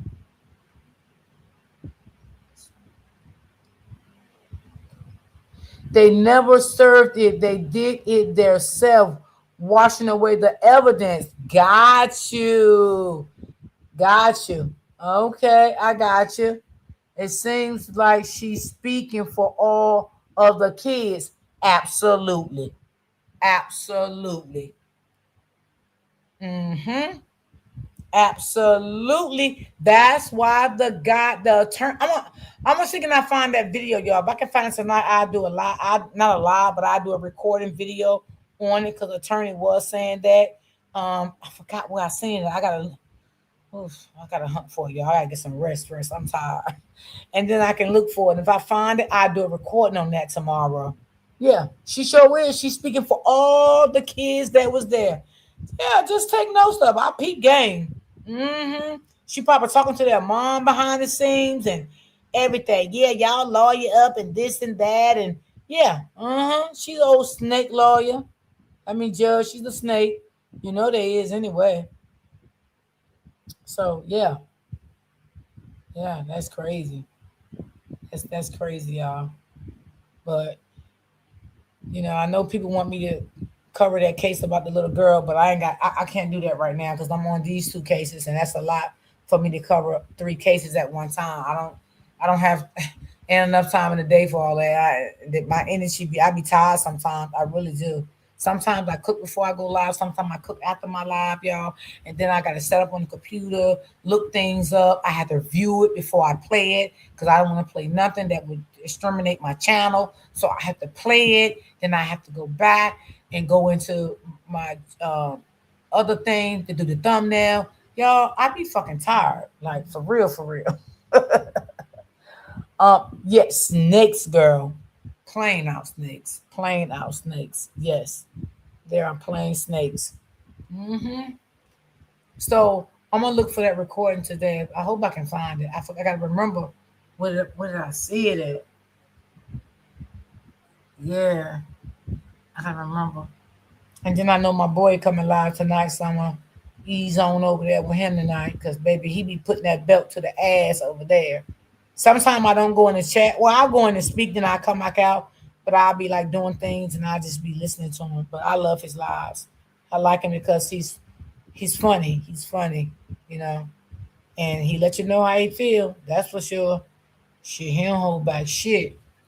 But thank you guys for chiming in. I appreciate y'all. I love y'all. Y'all have a great weekend. Enjoy your weekend. Y'all be blessed. Stay prayed up. Always remember to keep God first.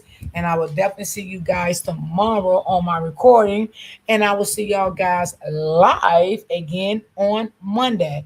So y'all be blessed. And I love you guys. Peace and love. And thank everyone for chiming in today. Thank you so much. Peace.